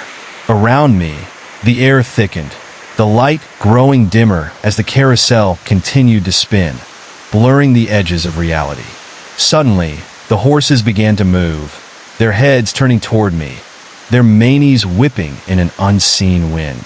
Their mouths opened wide, revealing rows of jagged teeth, and they began to whinny in a discordant symphony that echoed through the darkened square. "Join us! Join us!" they neighed, the sound piercing my ears. I stumbled back, heart racing, caught between the hypnotic lure of the carousel and the looming dread that threatened to swallow me whole. "No!" I yelled, stepping back, just as a dreaded cold crept up my spine. I could feel the presence of countless eyes watching me, the twisted remnants of all the souls that had been consumed by the carnival's malevolent charm. Desperation surged through me. I couldn't let myself become another hollow figure trapped in a grotesque performance. I turned and pressed on, searching for a path among the warped attractions. The funhouse loomed ahead, its entrance gaping like a mouth ready to devour. I could see distorted reflections of myself in the warped glass, a chilling reminder of what I had almost become. The laughter had shifted to shrill giggles that echoed from deep within the darkness of the funhouse, as if the walls themselves were alive with the souls of those who had wandered in, never to return. Summoning every bit of courage, I charged into the funhouse, determined to face whatever horrors lay within. The dim lighting cast eerie shadows, and I quickly found myself enveloped in a labyrinth of mirrors that made my heart pound with dread. Every turn revealed twisted reflections, distorting my shape, twisting my face into something monstrous. It felt like a cruel joke, like the carnival was mocking me, reminding me of the darkness I fought against. The air grew colder, and an unsettling whisper wrapped around me. "Turn back. Don't stay." I looked around, searching for the source. And then I saw at ***, a figure standing behind a cracked mirror, half hidden in the shadows. I squinted to see, but the moment I focused, the figure vanished, leaving only the lingering chill of its presence. I willed myself to keep moving, taking deep breaths to steady my shaking hands. But the whispers continued, growing louder, swirling into a cacophony that filled my mind with dread. I felt the pressure of hands brushing against my back, urging me to follow them deeper into the maze. The colors around me began to bleed, bleeding into a savage red that pulsed with each frantic heartbeat. And then came a laugh, high-pitched and manic. My skin crawled as I turned to face the source. A clown emerged from the shadows, his painted face frozen in a sinister grin, eyes dark and hollow. "You're not alone anymore," he cackled, bouncing toward me with an unsettling gait, arms flailing like a puppet on frayed strings. "Get away from me," I shouted, stepping back, but the mirrors reflected his every movement, multiplying him into countless versions of himself, each one grinning wider, laughter echoing off the walls of the funhouse. The moment he leaped closer, I felt the stinging cold of fear wrap around my heart. The laughter grew louder, twisting into mocking tones as he vaulted toward me. I felt the pull of the carnival's grip tightening, like a noose slowly wrapping around my thoughts. I had to escape. I sprinted past the clown, darting through the maze of jagged mirrors, trying to find an exit, but every reflection smiled back with malice, mocking my desperation. I could hear his footsteps, heavy and bounding, growing closer with each frantic heartbeat. Doubt clawed at my mind. Would I be able to break free from this horror? Then I caught a glimpse of light ahead, an exit. I charged toward it, bursting through a series of mirrors as they shattered around me, shards flying in all directions, reflecting my panicked face in 1,000 different ways. With each piece that fell, the laughter dimmed, but the echo of madness still lingered in the air. Finally, I stumbled through the doorway and into an open space, collapsing to the ground, gasping for breath. But the chaotic atmosphere hadn't left me. The air felt alive, heavy with anticipation, as if the carnival awaited my next move with bated breath. I struggled to regain my composure, heart racing, yet I had to keep moving. In the distance, I could see a shadowy figure standing beyond a row of brightly colored tents.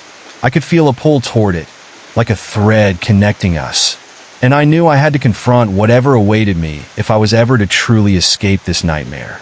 Gathering my strength, I forced myself to stand, wiping the shards of glass from my clothes and steeling my resolve.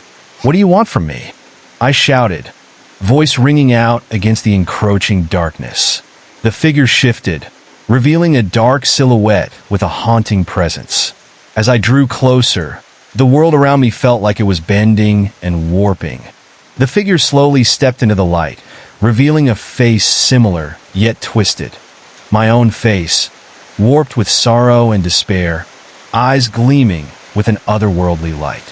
"You've come so far, yet you still don't understand," it whispered, voice a torturous echo of my own.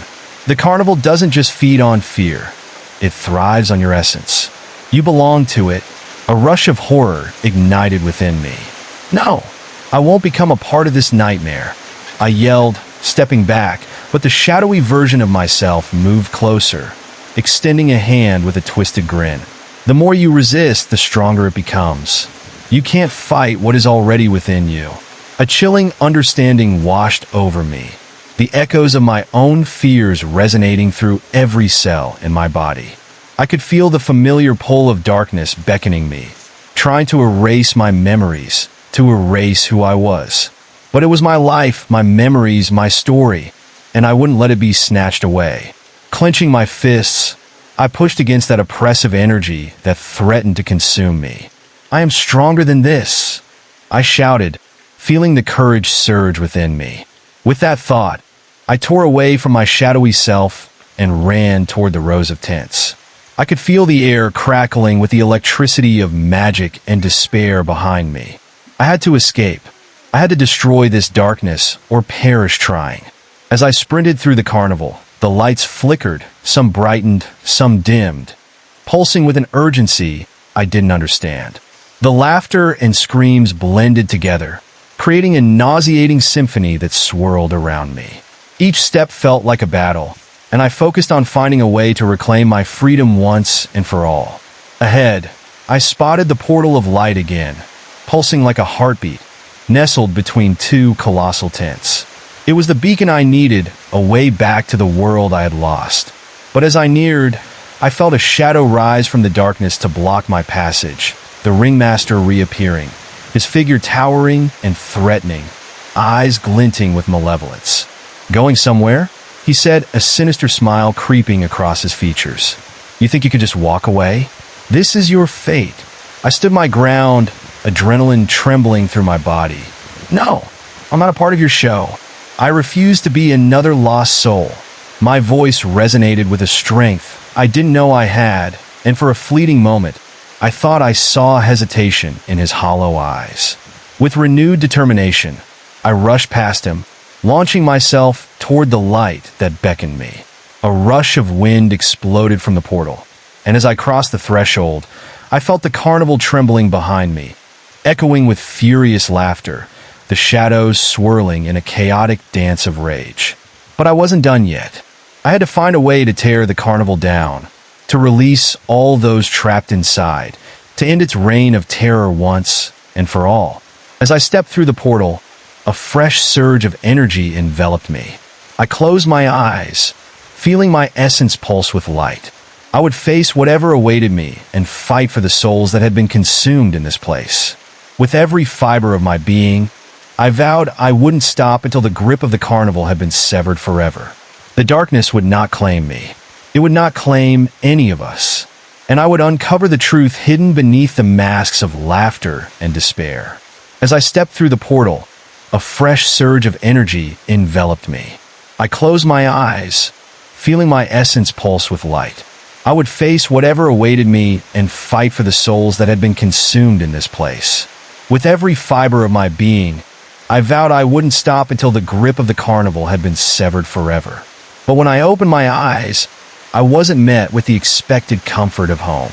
Instead, I found myself at the edge of a twisted forest, trees twisted and gnarled, their branches extending like skeletal fingers clawing at the sky. The air thickened around me, heavy with the scent of decay and despair. The darkness loomed, a suffocating presence that whispered secrets, beckoning me deeper into the shadows. "What is this place?" I muttered, taking cautious steps forward. My heart pounded in my chest, each beat resonating like a war drum. The terrain shifted underfoot, roots snaking across the ground, threatening to trip me as they curled like serpents. I could feel eyes watching from the darkness, hidden among the trees, waiting, watching, and hungry for my fear. Suddenly, a chilling rustle echoed through the trees. I froze, feeling the pull of the unknown. From behind a thick trunk, a pale figure emerged, moving with a jerky, unnatural motion. It was a child, appearing no older than 10, with wild hair and eyes that glowed an unsettling shade of yellow. The boy's face was smeared with dirt, and his clothes hung in tatters, as if he had been wandering in this desolation for ages. "You shouldn't be here," he rasped, voice like gravel sliding through fingers. "They'll find you if you stay." My blood ran cold as realization washed over me. This was another lost soul, trapped just like I feared becoming. "Who will find me?" I asked, my voice almost breaking. He glanced back toward the forest depths, panic flashing in his eyes. "The Watchers. They don't like intruders," he whispered. "You must go. There's no hope here." But I couldn't leave him. "I'm not going without you," I replied, stepping closer. His expression changed to one of despair, and I felt the weight of hopelessness crushing down on us both. "You don't understand," he said, his voice trembling. "They'll take you. They take everyone." Suddenly, he turned and bolted into the trees, the shadows swallowing him whole, leaving me standing alone, gripped by fear and uncertainty. I took a deep breath, steeling myself against the growing dread clawing at my mind. If I'm going to break this curse, I have to face whatever's waiting for me. With resolve rekindled, I ventured deeper into the haunted forest, where the shadows danced between the trees like specters, flickering at the edges of my vision. The atmosphere shifted as I moved further in, a thick silence enveloping me.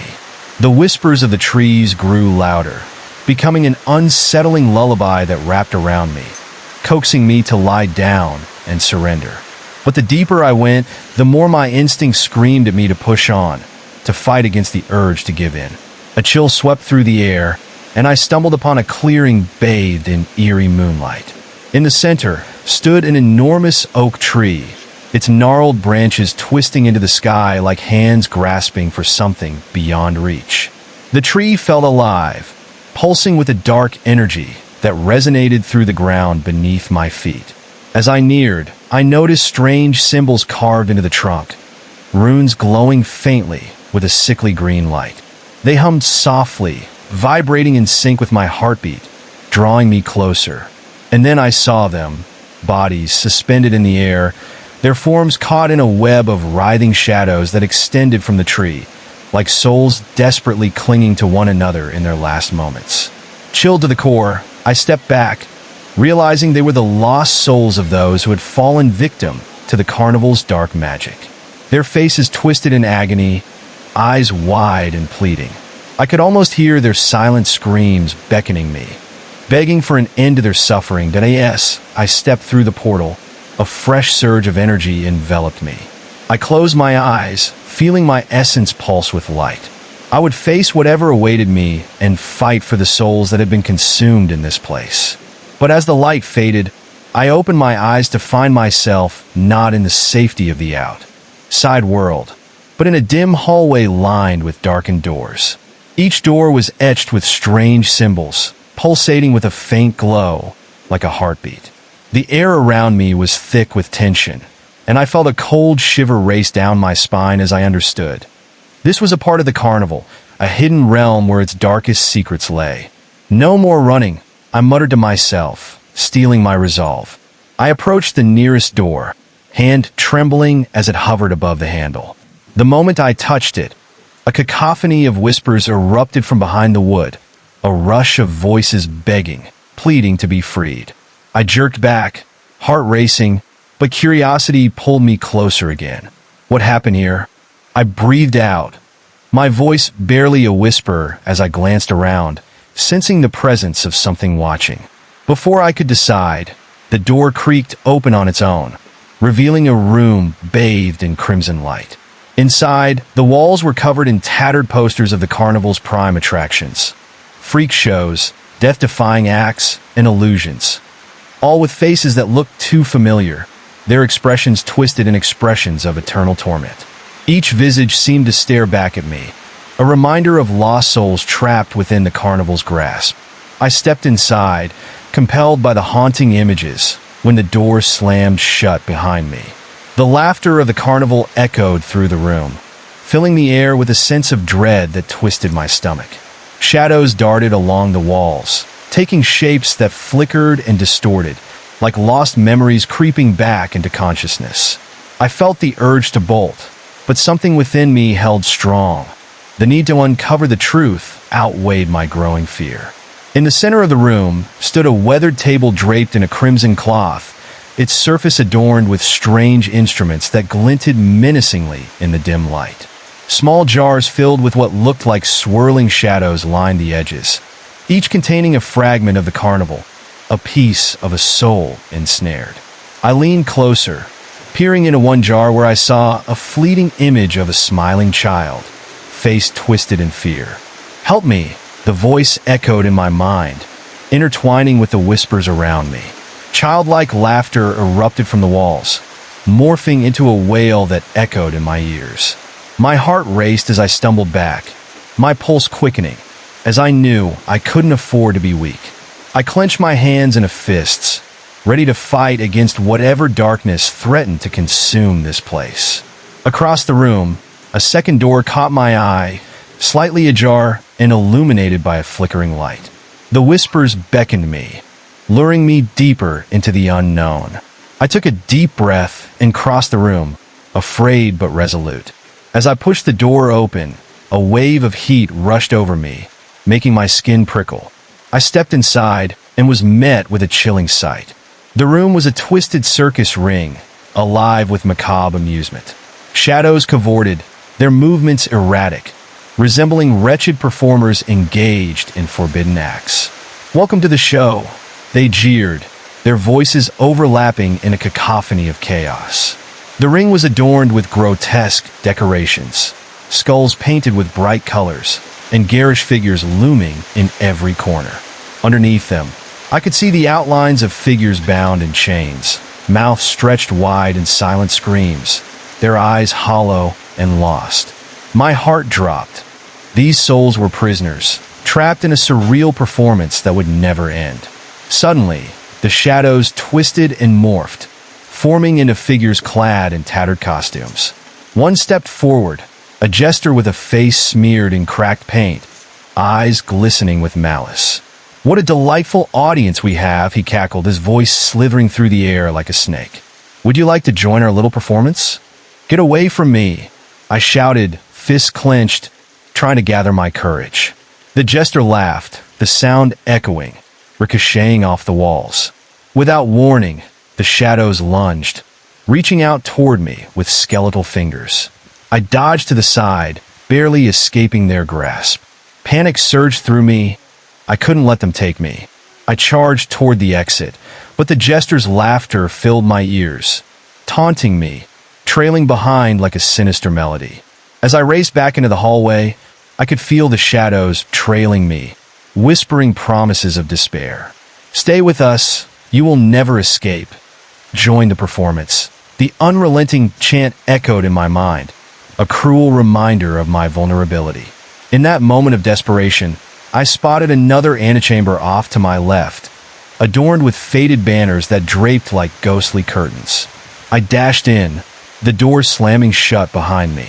The room was filled with shifting darkness, a vast emptiness that unsettled me.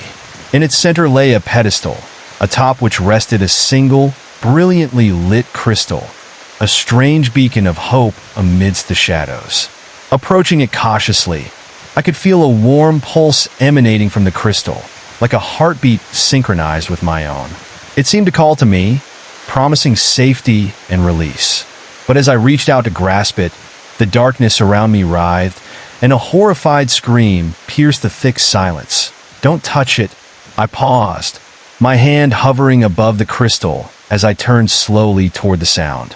Emerging from the void was a figure, a woman shrouded in shadow, eyes pleading yet filled with despair. "It's a trap. It will bind your soul to this place," she cried, urgency threading her voice. "You must leave now." Before I could respond, the shadows surged forward again, but this time the woman stepped between me and the darkness, her body flickering like a flame. "I'm sorry," she shrieked, and the shadows engulfed her, but not before I saw her face contorted in agony. I stumbled back, my breath hitching in my throat. I couldn't stay here. I refused to be ensnared like the others. As I turned to flee, I felt the oppressive weight of sorrow pressing down, whispering warnings, urging me to succumb to the despair. The walls felt alive, closing in around me, and I could sense that the carnival was trying to claim me, ensnaring me with its dark allure. Desperate to find my way out, I darted past the pedestal and back into the hallway. But the laughter was louder now, echoing like a thunderstorm brewing overhead, shaking the very ground beneath my feet. Shadows flickered into life, each one reaching for me, mouths stretched wide in eternal howls of laughter. I sprinted back toward the faint light at the end of the corridor, adrenaline pumping. Each step felt heavier, the air thickening with the weight of innumerable souls crying for freedom. They begged for release, their voices blending into a soul-wrenching chorus that pierced my heart. Just as I neared the exit, a massive shadow blocked my path, the ringmaster looming before me once again, his presence both imposing and sinister. "You think you can leave? You're meant to be part of the spectacle."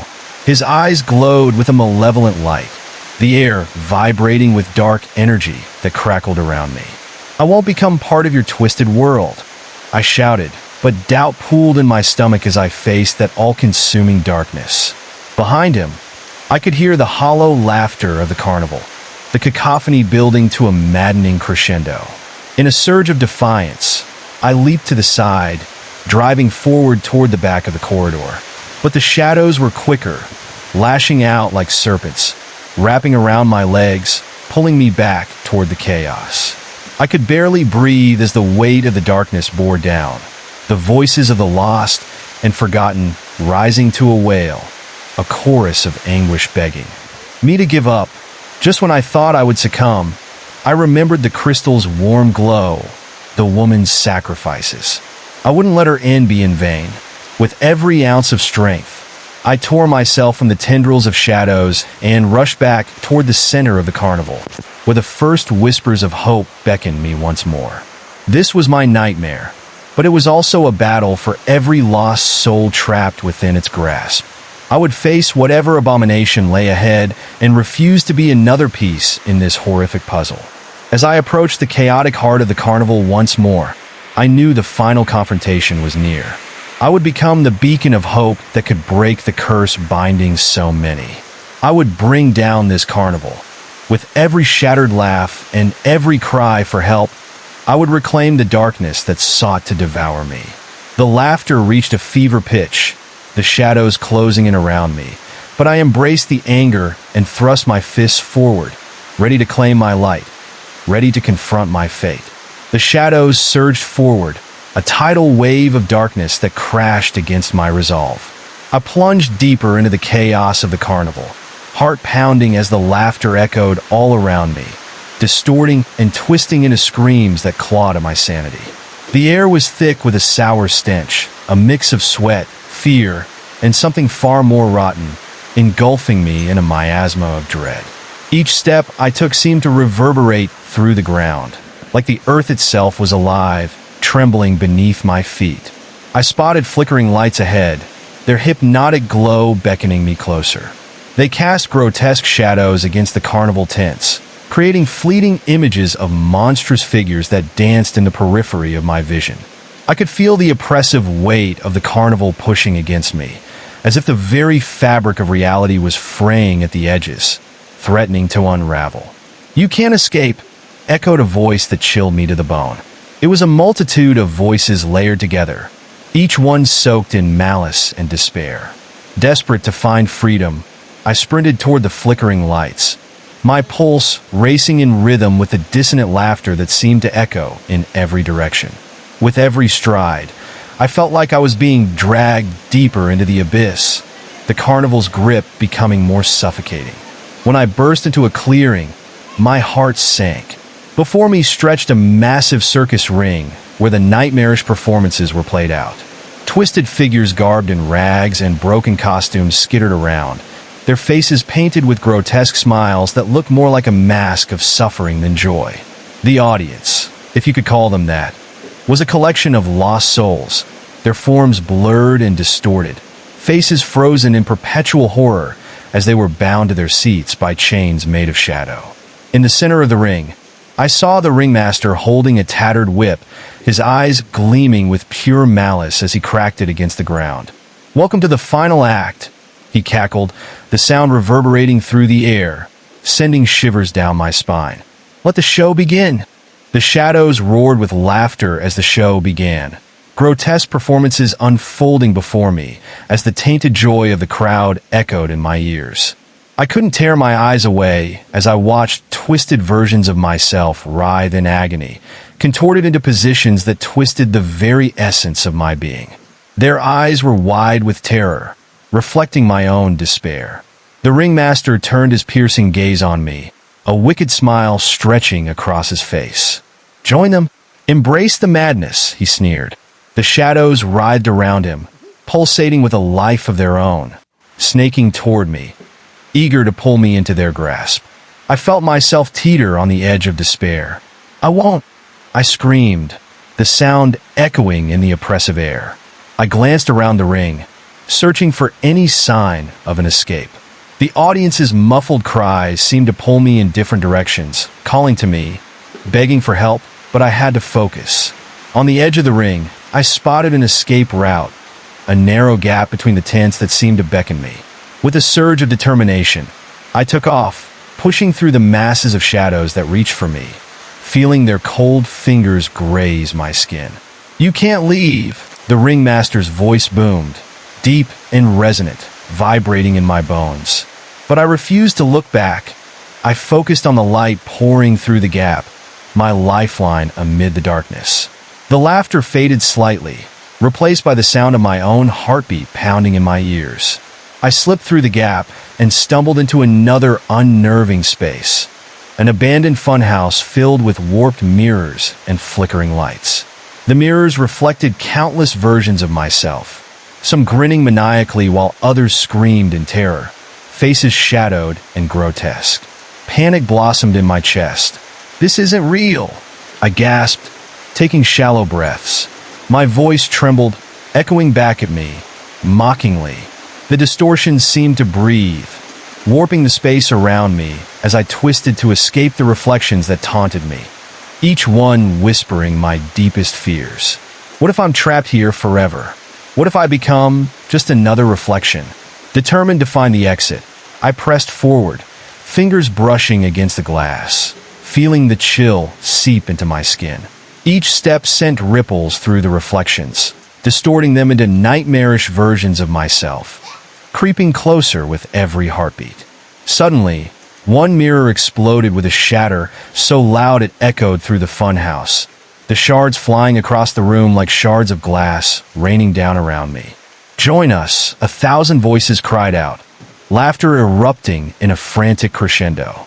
The remaining mirrors rippled, showing visions of souls lost to the carnival, their faces eerily resembling mine, each one trapped in an eternal performance, forever bound to the maddening laughter of the show. I pressed on, heart racing as I stumbled deeper into the funhouse's depths. The exit had to be close, but just when I thought I caught a glimpse of light peeking through the framework, the ground shuddered beneath my feet. Panic flooded my veins. The mirrors began to warp, bending inward as if they were closing in on me. I could feel the dark magic pulling me, tendrils of shadow rising from the ground, coiling around my ankles, dragging me down. I fought with all my might, desperately clawing at the ground, but it felt like swimming against a relentless current. "Embrace the madness," echoed the ringmaster's voice, booming through the air, shaking the very foundation of the funhouse. I couldn't let him win. Summoning every ounce of strength, I broke free from the shadow's grasp and ran toward the flickering light ahead. The exit was directly in front of me, just a few steps away. But before I could reach it, the shadows screamed, swirling violently in a whirlwind of darkness that surrounded me. The laughter crescendoed into a chaotic symphony, blending into a mind-numbing chant that reverberated through my skull. "You are one of us now," they cried, as I was gripped by visions of lost souls swirling around me, echoes of their despair wrapping around me like an icy cocoon. I felt a dagger of fear pierce through my heart. "No, I am not lost. I will fight for my freedom," I shouted, voice breaking through the chaos. Summoning every bit of courage, I bolted toward the light. The moment I crossed the threshold, The air shifted, and I found myself in an old, deserted carnival ground, overgrown with weeds and darkness. Crumbling attractions loomed around me like forgotten specters, each one holding fragments of sorrow and loss intertwined within their steel frames. Ghostly laughter bounced off the rusted rides, echoing in the silence of the desolation, creating an atmosphere steeped in chilling anticipation. As I caught my breath, I noticed a massive Ferris wheel in the distance, its metal frame rusted and twisted, looming like a giant sentinel over the graveyard of lost dreams. I felt a strange pull toward it, a connection tinged with dread, as if it held the key to understanding the dark power that lay behind the carnival. "You're not safe yet," I murmured to myself, and yet a flicker of hope ignited in my chest. This could be where I ended this madness. This could be my chance to confront the origin of the carnival's curse. Your courage ignited. I approached the Ferris wheel, each step bringing me closer to an unthinkable truth. Beneath its towering height, I could see remnants of past performances strewn about. The faded costumes of forgotten souls lying in tatters on the ground, a haunting reminder of the lives consumed by the carnival. Suddenly, a heavy silence enveloped the area, the familiar laughter replaced by a foreboding hush. From the shadows, a glimmer of movement caught my eye. Figures emerged, their forms shadowy, faces hidden beneath tattered cloaks. Their eyes glowed faintly, reflecting the ghostly light of the moon above as they encircled the Ferris wheel, whispering among themselves, their voices dripping with malice and sorrow. "She comes for the truth," one of them hissed, its voice an unsettling rasp. "But the truth is a cage." My heart raced, but I pushed down my fear, stepping forward. "What do you want from me?" I demanded, my voice strong despite the quaking within. At that moment, the ground trembled as the ringmaster appeared, his figure sinister and grand against the backdrop of the Ferris wheel. "Ah, welcome back," he boomed, a twisted grin splitting his face. "You've come so far, but you still don't understand." The carnival air turned icy as the shadows danced around him, forming an audience of lost souls, eyes wide and pleading for release. I could see their sorrow reflected back at me, and it pierced through the haze of fear wrapping around me like a hand on my heart. "You're trapped in this realm," he continued, his voice slick with malice, "and I shall never let you escape. You belong to the carnival, like all the others." "No!" I shouted, but deep down I felt the weight of his words, the truth threatening to sink into my soul. But I wouldn't give in. I couldn't. Driven by a surge of defiance, I lunged forward, facing the shadows swirling around me, visualizing the strength of those past souls with me. "I will destroy this nightmare," I cried, summoning every ounce of courage, channeling it into a single thought: freedom. With that thought, the shadows began to warp, rippling like the surface of water disturbed by a thrown stone, and I could feel their hold loosening. "No, you cannot!" the ringmaster screeched, a flicker of fear crossing his face for a brief moment. But before he could react, the darkness exploded around me, swirling violently as the lost souls rose in defiance, their voices merging into a powerful chant. Together, we pushed against the dark magic binding us, and I felt the energy flowing through me, dispersing the shadowy tendrils that clutched at my heart. Just as hope surged within me, the shadows began to scream, a chorus of anguish and fury, and I knew this was the moment I had to be strong. With every ounce of strength, I aimed for the central point of the swirling chaos, bringing all the lost souls together to sever the carnival's dark connection. A blinding light erupted from within me, filling the space with radiant energy so pure it shattered the shackles of shadow that gripped the carnival. The anguished cries morphed into a powerful wave that surged toward the ringmaster and unleashed a force so powerful it knocked him back, his twisted grin twisting into a snarl of rage. "You will pay for this," he howled, his form flickering in and out of existence before crumbling into the darkness he had summoned. As the carnival fell into chaos around me, I drove the light forward, illuminating the twisted remnants of rides and attractions that stood like ghouls in the shadows. The laughter turned to wails, merging with the cries of the lost souls as they began to ascend, breaking free from their torment. With one final surge, I poured everything I had into that light and felt the weight of the carnival dissolve around me, scattering like ashes in the wind. The cries of the lost began to fade, the fear that had clung to them lifting, their essence breaking free into the night sky like fireflies bursting with life. In the distance, I saw the carnival beginning to collapse. Tents fell, rides twisted, and the barbed shadows shrieked in anguish as they were banished. I felt weightless, as though I was coming back to life after being submerged in darkness for too long. As the last echoes of laughter faded, I stood amidst the ruins of the carnival, knowing that I had broken its curse. I took a deep breath, savoring the taste of freedom that danced on the air, the darkness replaced by an overwhelming sense of peace. With determination renewed, I turned away from the remnants of the carnival, ready to embrace whatever awaited me next, leaving behind the shadows that once loomed so large, ready to forge my new path into the dawn. As I stood amidst the crumbling remnants of the carnival, an eerie silence fell over the ground, heavy and suffocating. The air had lost its chill, but something else lingered. The distant echo of laughter, soft and mocking, floated on the breeze like a taunt. It felt as if the shadows were just waiting for a weak moment to lash back out at me, hungry to reclaim their prey. I turned slowly, scanning the wreckage. The twisted metal of once proud rides sprawled over the ground. Ferris wheel cars hung at precarious angles, creaking faintly as if echoing past laughter and screams. I felt an unsettling sense of unease creep into my bones, reminding me that the darkness might not be fully defeated. Then I noticed it, a flicker of movement just beyond the remnants of a carousel, its chipped horses frozen in mid-gallop, eyes hollow and lifeless. I squinted into the gloom and saw a figure half hidden behind the twisted facades of the carnival booths. Heart racing, I hesitated. There was an instinct telling me to turn away, but curiosity urged me forward.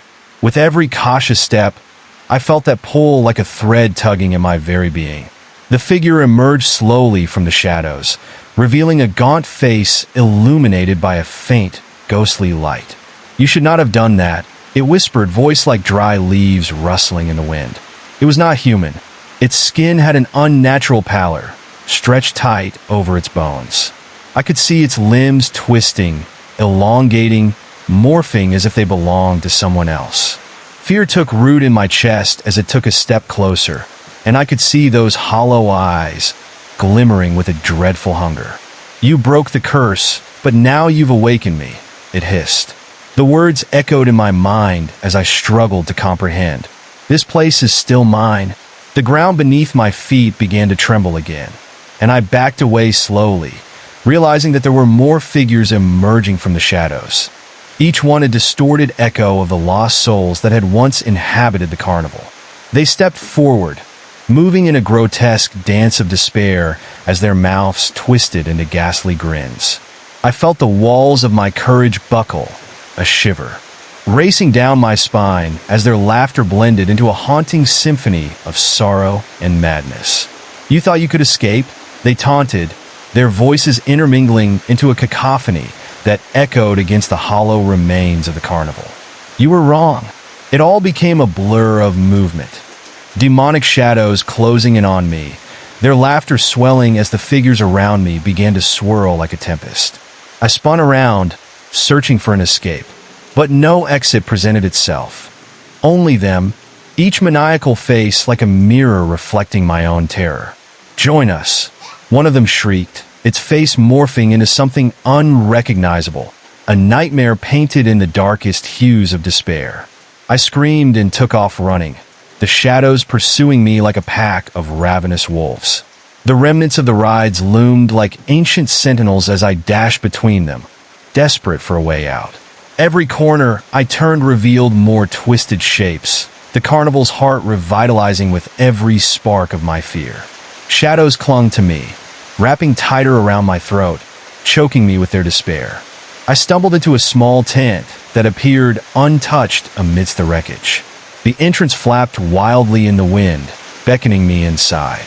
Without thinking, I rushed in, the fabric brushing against my skin like icy fingers. Inside, the space was filled with bizarre artifacts. Old props, tattered costumes, and dusty mirrors that reflected the flickering lantern light. The air was thick with memories, the atmosphere crackling with a strange energy that sent chills racing down my spine. I could feel the weight of countless eyes upon me, the ghosts of the carnival watching my every move. A sudden noise made me jerk around. It was the sound of whispering. Voices rose around me, echoing off the walls, swirling like a tempest of forgotten dreams and unfulfilled desires. "Help us," they pleaded, hope twisting into despair. "Free us from his grasp." I knew they were referring to the ringmaster, the architect of this nightmare. But how could I help them? My heart raced as anxiety and fear battled for control. I needed more than instinct. I needed a plan. Just then, my gaze landed on a cracked full-length mirror against the far wall. It shimmered oddly, a dull glint of light catching my attention. As I approached, the reflections began to shift and warp. I could see fragments of the carnival trapped within it. Performers frozen mid-act, their faces twisted in agony and lost in the haunting echo of the past. The whispers grew louder, urging me to touch the glass. I hesitated, fear clawing in my mind. But in the depths of my heart, I felt a growing desperation to end this, a need to release these souls from their torment. "Don't fear the reflection," the voices whispered. "Break the barrier, and we will be free." Taking a deep breath, I reached out and pressed my hand against the cool surface of the mirror. The moment my skin made contact, a shiver shot through me, and a violent jolt of energy surged upward through my arm. Suddenly, the reflection shattered, glass shattering into countless sparkling fragments that rained around me like stars. With the mirror gone, a swirling vortex opened up inside, releasing a blast of energy that pulsed through the tent. It illuminated the darkness, casting away the shadows that had threatened to drown me. I could see the faces of the lost souls materializing, their forms shimmering with ethereal light, each one pleading to be seen, to be remembered. But amidst their glowing forms, I caught sight of a darker shadow slipping through the vortex, an ominous presence, rooted in malice. It surged toward me, and I braced myself as the ringmaster materialized, his eyes blazing with fury and desperation. "You think you can set them free? You will pay for your defiance." I prepared to fight, heart pounding as the shadows twisted around him. But then I understood. The ringmaster drew his power from the darkness, the very fears of the souls he had trapped. "I will turn your fears against you," he bellowed, and I felt the chill of his voice wrap around me, yanking at every weakness, every doubt. Suddenly, the whispers intensified, 1,000 voices merging into one profound truth. "Face your fears. We fight with you." I could feel their strength merging with my own, a tide of defiance rising within me. Fueled by their voices, I summoned my courage and shouted, "No more! You will not keep us here." The air crackled with energy as I stepped forward, ready to confront the manifestation of my darkest nightmares. The ringmaster sneered and lunged at me, shadows swirling like storm clouds. But I held my ground, channeling the collective strength of the lost souls as I reached for the light that surged within me. "We are free!" I roared, and in that moment, I felt a shift in the air, the darkness beginning to fracture. With a blinding flash, the tent erupted in a cascade of radiant energy, the swirling shadows receding with anguished howls. The ringmaster's form twisted and writhed, his face contorted into a mask of rage and terror as he succumbed to the light. The walls of the tent vibrated with power, shaking until they shattered like glass, revealing a sky filled with stars. Freed from his grasp, the souls soared upward, glowing in liberation, leaving the remnants of their captivity behind. Breathing heavily, I stood amidst the ruins of the carnival, knowing the battle had just begun. But the laughter of the shadows was fading, replaced by the sweet sound of freedom. They were free, but what lingered was a deep uncertainty, a shadow waiting in the corners of my mind, whispering that this might not truly be the end. Determined, I gathered my resolve, stepping forth into the night, ready to face whatever lay ahead, knowing now that light could be found even in the darkest of places, and that as long as I fought against the shadows, I would never be alone. As I walked away from the remnants, I knew that the true danger was still lurking, waiting for its chance to reclaim what was lost, and I would have to confront it if I wanted to fully embrace my freedom. A feeling of foreboding clung to me, and I couldn't help but shiver as the ghosts of the carnival danced in my mind, their tormented echoes a reminder that the battle was far from over. I had released them, but I could sense their lingering presence, always one shadow behind, and that shadow was growing. As I walked away from the shattered carnival, the weight of the night pressed heavily upon me. Each step felt like I was heading deeper into an abyss, shadows pooling around my feet like ink spilled on the ground. The once vibrant landscape was now a haunting playground of ghostly remnants, each rusted ride and decaying booth whispering secrets that chilled my soul. With the festivities gone, the air felt thick, charged with the remnants of dark magic that still lingered like a bad dream refusing to fade. I glanced back nervously, half expecting the ringmaster or any of his minions to leap from the shadows, their twisted grins ready to drag me back into that nightmare. But the only movement came from the skeletal structures of the rides creaking in the wind, a sound that sent a shiver down my spine. Suddenly, I heard a soft sound, like footsteps padding through the fallen leaves, calm yet deliberate. The hairs on my neck stood at attention, and I instinctively turned toward the noise.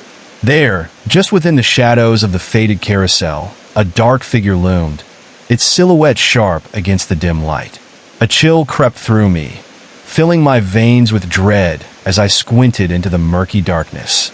"I know you're there," I called, my voice wavering slightly.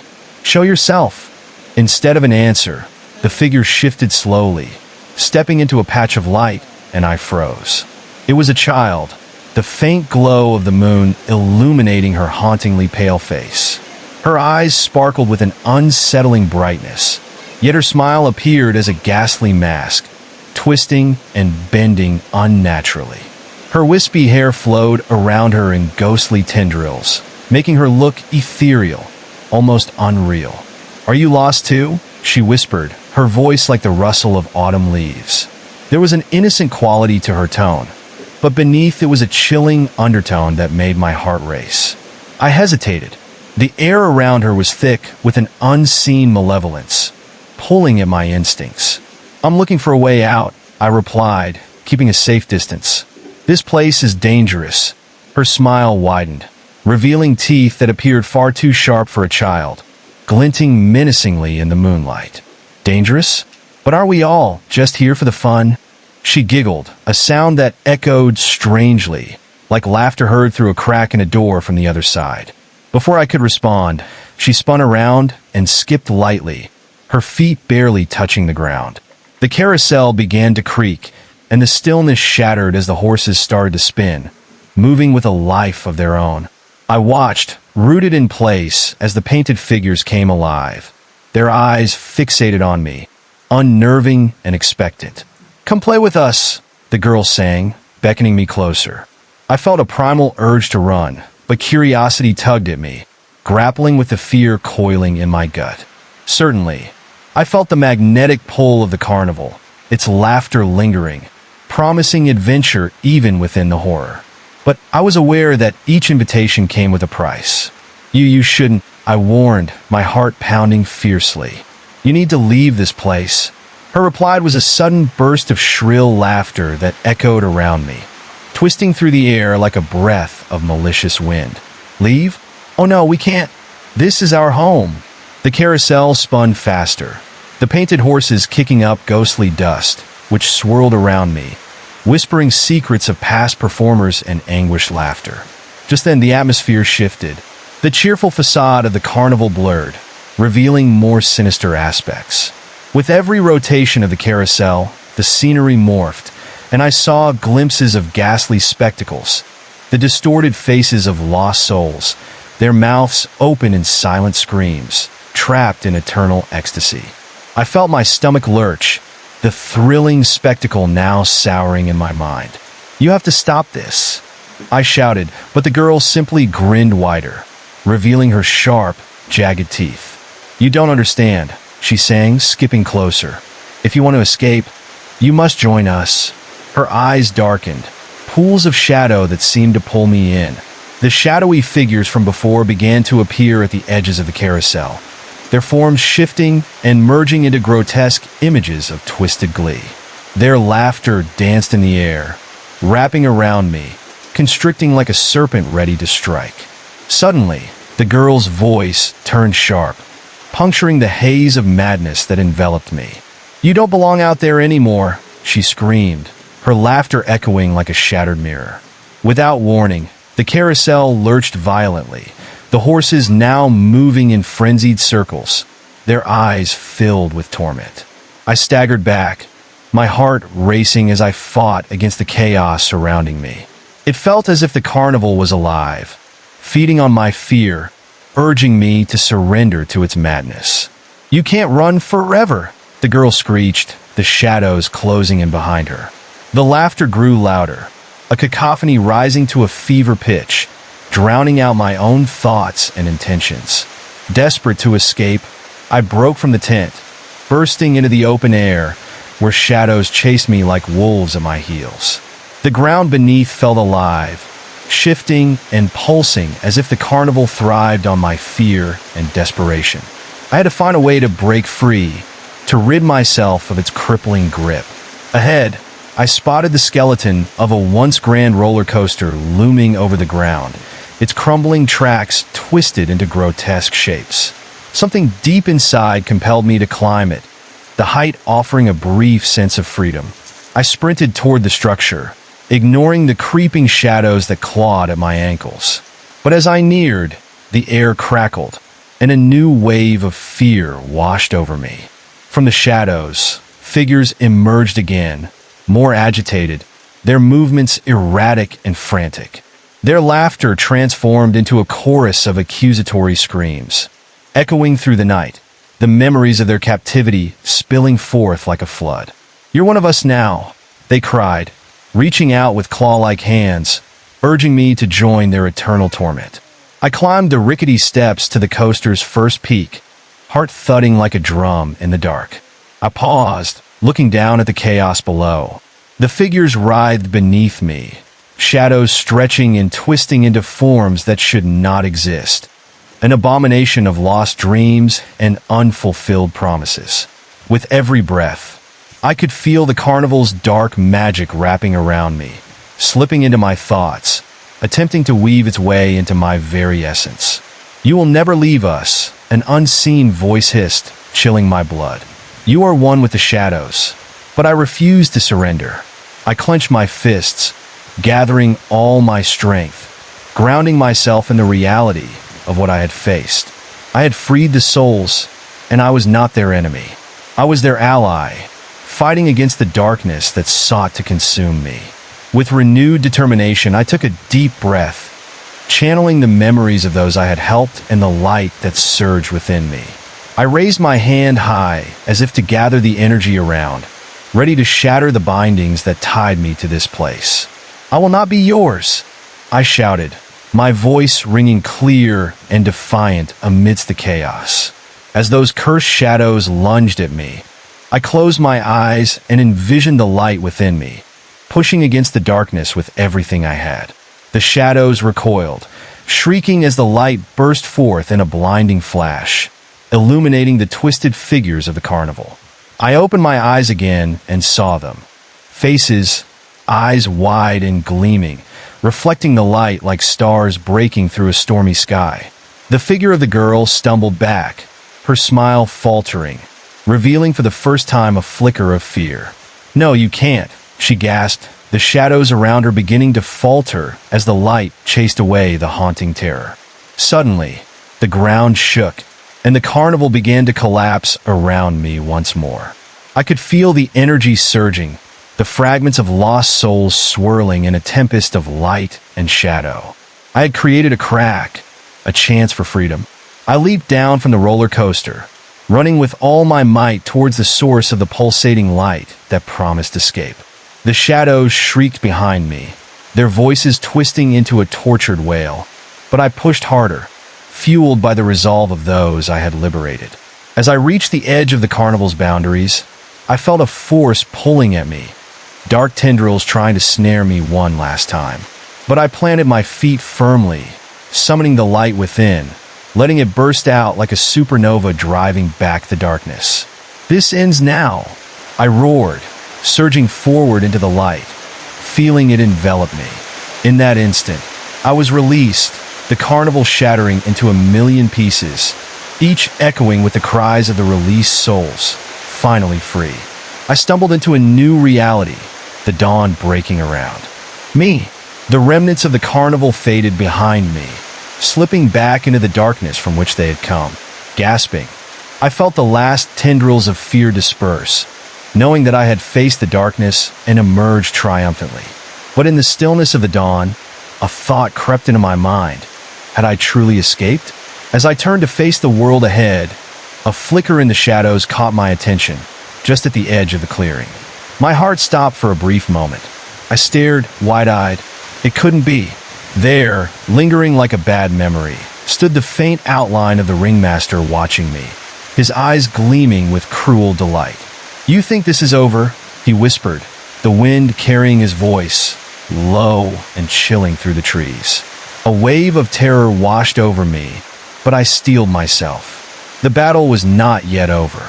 As I stood there, the dawn light flickering like a candle in the night, the ringmaster loomed, his smile wide and sinister. His presence felt heavy, pressing against my skin like a suffocating blanket of dread. "Did you really think you could escape?" He extended his hand, long fingers curling like claws, beckoning me with an eerie grace. I shook my head, trying to dispel the realization that this nightmare was far from over. "I won't let you take me again," I shouted, the echo of my own voice seeming to bounce off the surrounding trees, shattering the silence that hung thick in the air. My heart raced, pounding against my ribcage as if trying to break free. But his laughter, haunting and rich, echoed around me, wrapping itself around me like a serpent. "Oh, you're already mine, dear." His eyes glinted with malice, swirling with a darkness that seemed to reach into my soul, drawing out my deepest fears. "This world you've escaped to? It's another part of my stage." With an unsettling calmness, he stepped closer, the ground beneath him shifting as if alive, pulsating with a sinister heartbeat. A chill shot up my spine as the shadows began creeping back, weaving through the trees like tendrils, hungry for the light that spilled from the horizon. In a flash, I turned and ran, the urge to flee overwhelming any rational thought. I burst through the forest, branches clawing at me like skeletal hands desperate to drag me back. The air thickened with enveloping darkness, and the path ahead twisted with each frantic step like the carnival's very fabric stretching and warping. Behind me, I could hear his footsteps, soft and measured, keeping pace with me effortlessly. "You can't outrun what's already within you," he called, his voice a bitter melody floating ominously through the air. For every stride I took, it felt like I was sinking deeper into some dark abyss, the forest a labyrinth designed to ensnare me. Panic surged inside me, fueling my feet to carry me forward. The sun's golden rays that had glimmered on the horizon now flickered behind an encroaching wall of dark clouds. The shadows thickened, morphing into grotesque shapes that darted between the trees, their whispered taunts slinking into my ears. "You're trapped. You'll never be free." Suddenly, I stumbled upon a clearing, a vast, empty space carpeted with dry leaves, twisting vines snaking across the ground like tendrils reaching for the sky. In the center stood a broken Ferris wheel, its rusted skeleton looming like a forgotten sentinel, haunted and forsaken. I paused, breathless, and glanced back, desperate to gauge how close the ringmaster was. The fog had settled around him like a cloak, shrouding his form in mystery. He smiled, the twisted grin unfurling across his face, revealing teeth that gleamed with an almost predatory light. "This is a perfect place for our little game," he said, his voice a low, sinister purr. Against my better judgment, I moved toward the Ferris wheel, its massive structure looming above me, casting eerie shadows on the ground. I felt an inexplicable pull toward it, a mix of fear and curiosity gnawing at my gut. "What's wrong? Don't you want to play?" He was close enough now that I could make out the intricate, demonic patterns etched into his coat, each symbol pulsing with dark energy. Before I could decide, I felt something wrap around my ankle, a cold, slimy vine curling and constricting like a python. I gasped, looking down to see it tighten, pulling me toward the ground as if trying to bury me alive among the roots of the ancient trees. I struggled, tearing at the vine, panic clawing its way through my veins. "Help!" I screamed, but there was no one to hear me. The ringmaster stood only a few feet away, arms crossed, watching with that dreadful amusement on his face. "You should embrace it," he drawled mockingly, his voice dripping with malice. "It's only the beginning." The shadows surged around him, forming shapes that flickered in and out of view, familiar faces twisting into horror. They were the souls I had released, their forms now corrupted and twisted, trapped in his web of despair. "Join them?" The vines pulled harder, digging into my skin, and I could feel the despair of those lost souls invading my mind. My vision darkened, fluttering as memories of their suffering rushed through me, moments of agonized laughter and hollow cries echoing in my ears. "Help us, help us," they whimpered, drowning out my thoughts. In that moment, despair threatened to engulf me entirely. But deep within, a spark of resistance flared as I fought against the darkness, clawing my way back to reality. "No!" I screamed, forcing the words from deep inside. I couldn't allow their pain to become mine. I wouldn't be another lost soul ensnared in his terrifying grasp. With a surge of will, I yanked my foot free from the vine's grip, sending a shockwave of energy through my body. The shadows reeled back, retreating from my sudden defiance. I stood tall, fists clenched, facing the ringmaster with steadfast determination. "You will not take me," I declared, gathering energy around me, letting the light I had embraced radiate through the fear. His smile faltered for just a moment, the shadows behind him flickering uneasily. I seized the opportunity, racing toward the Ferris wheel, drawing on the strength of the souls who had suffered beneath his tyranny. The moment I reached the massive structure, I felt a surge of energy flowing through me, connecting me to the spirits trapped inside. They were angry yet hopeful, their collective will igniting a fire in my chest. "Together!" I shouted, letting their power surge within me as I turned to face the ringmaster one last time. But he was ready. Without warning, he raised his hand, and the shadows erupted, forming a massive wall that blurred the space between us. My heart dropped as I stumbled back, the darkness swallowing me whole. "You've only postponed your fate," he boomed, his voice echoing like thunder. I felt the shadows wrap around me, constricting tighter than before, pushing me toward despair. Memories of the carnival flooded my mind, mixed with those of the souls I had saved. I was engulfed in darkness, each shadow whispering taunts and despair, seeking to pull me into their eternal suffering. But somewhere within that abyss, a fierce defiance ignited.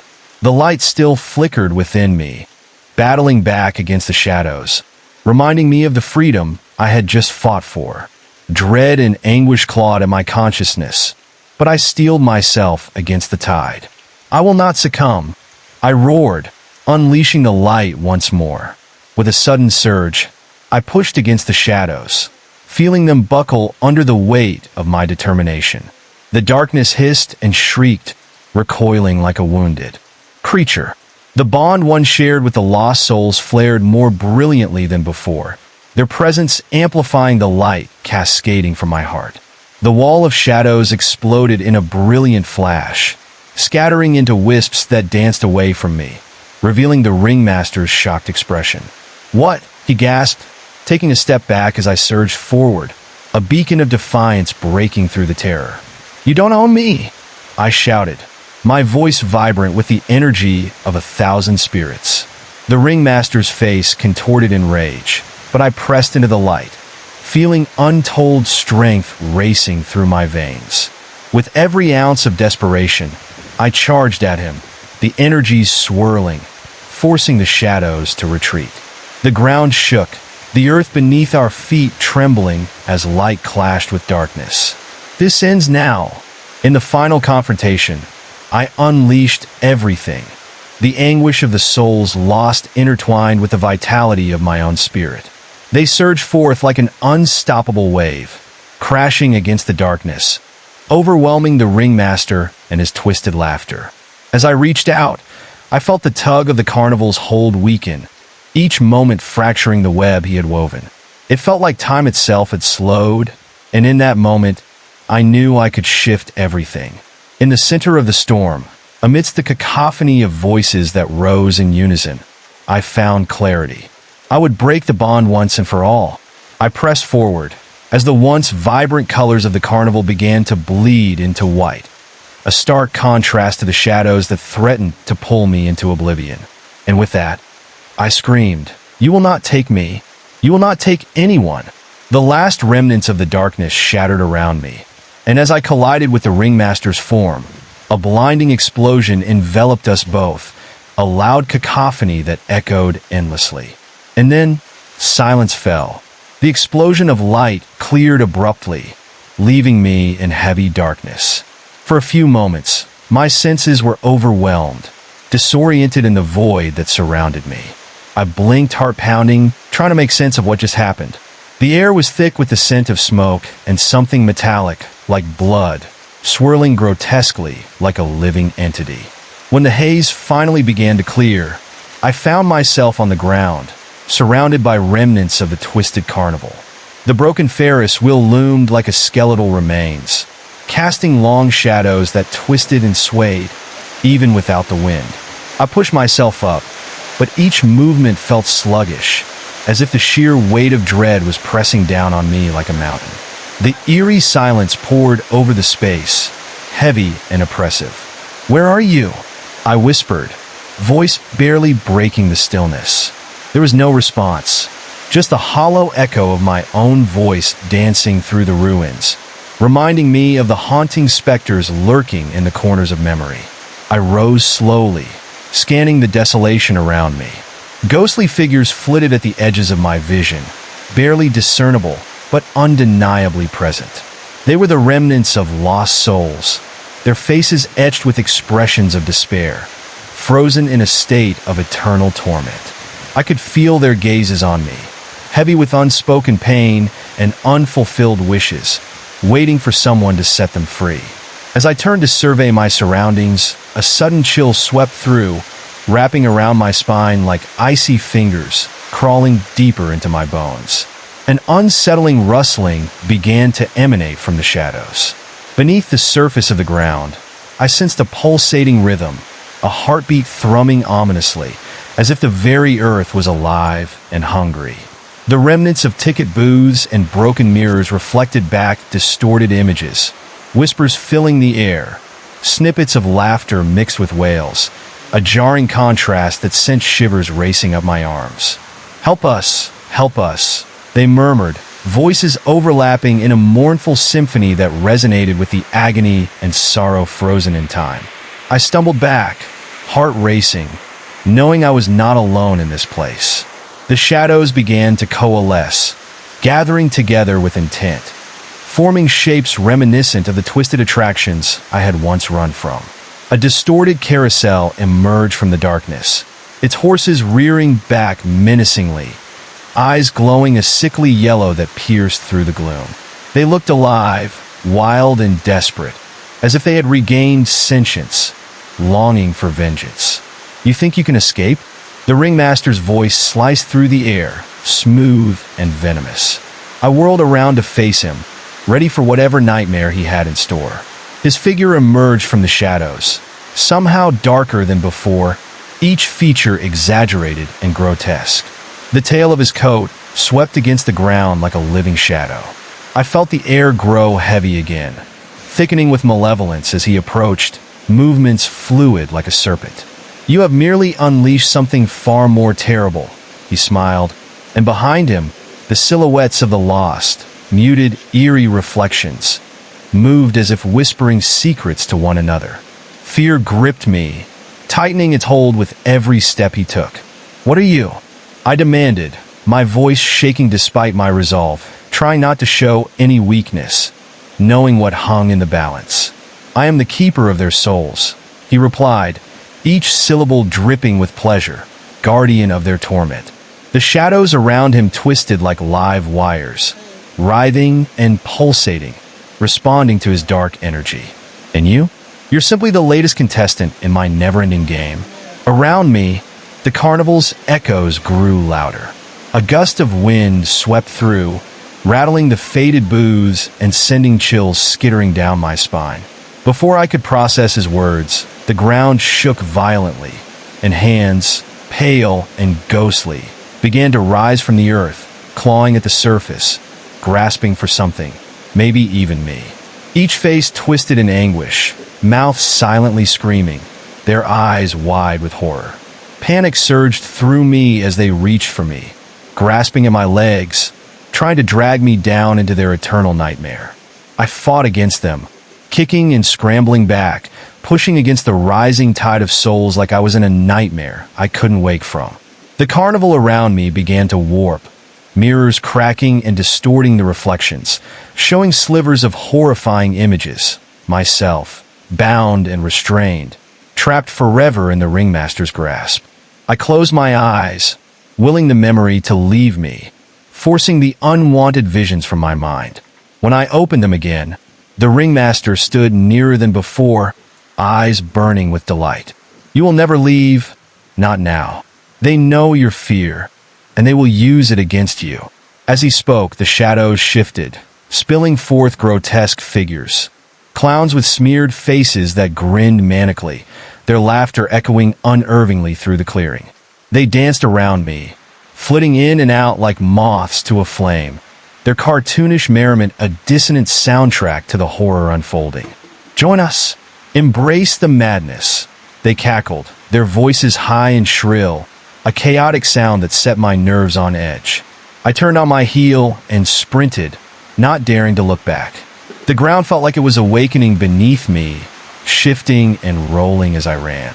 Shadows chased me, a dark tidal wave threatening to engulf me completely. The carnival had morphed into a nightmare realm, every step I took leading me deeper into a labyrinth of despair. In the distance, I spotted the edge of the clearing where the trees stood tall and forbidding. However, the shadows were a relentless tide pushing against me, yanking me back from the crisp air of freedom. My breath came in heavy gasps. As I fought the urge to scream, focused on the escape ahead, suddenly, branches from the trees nearest to me twisted and curled like skeletal hands, reaching out to entwine around my limbs, painfully tight.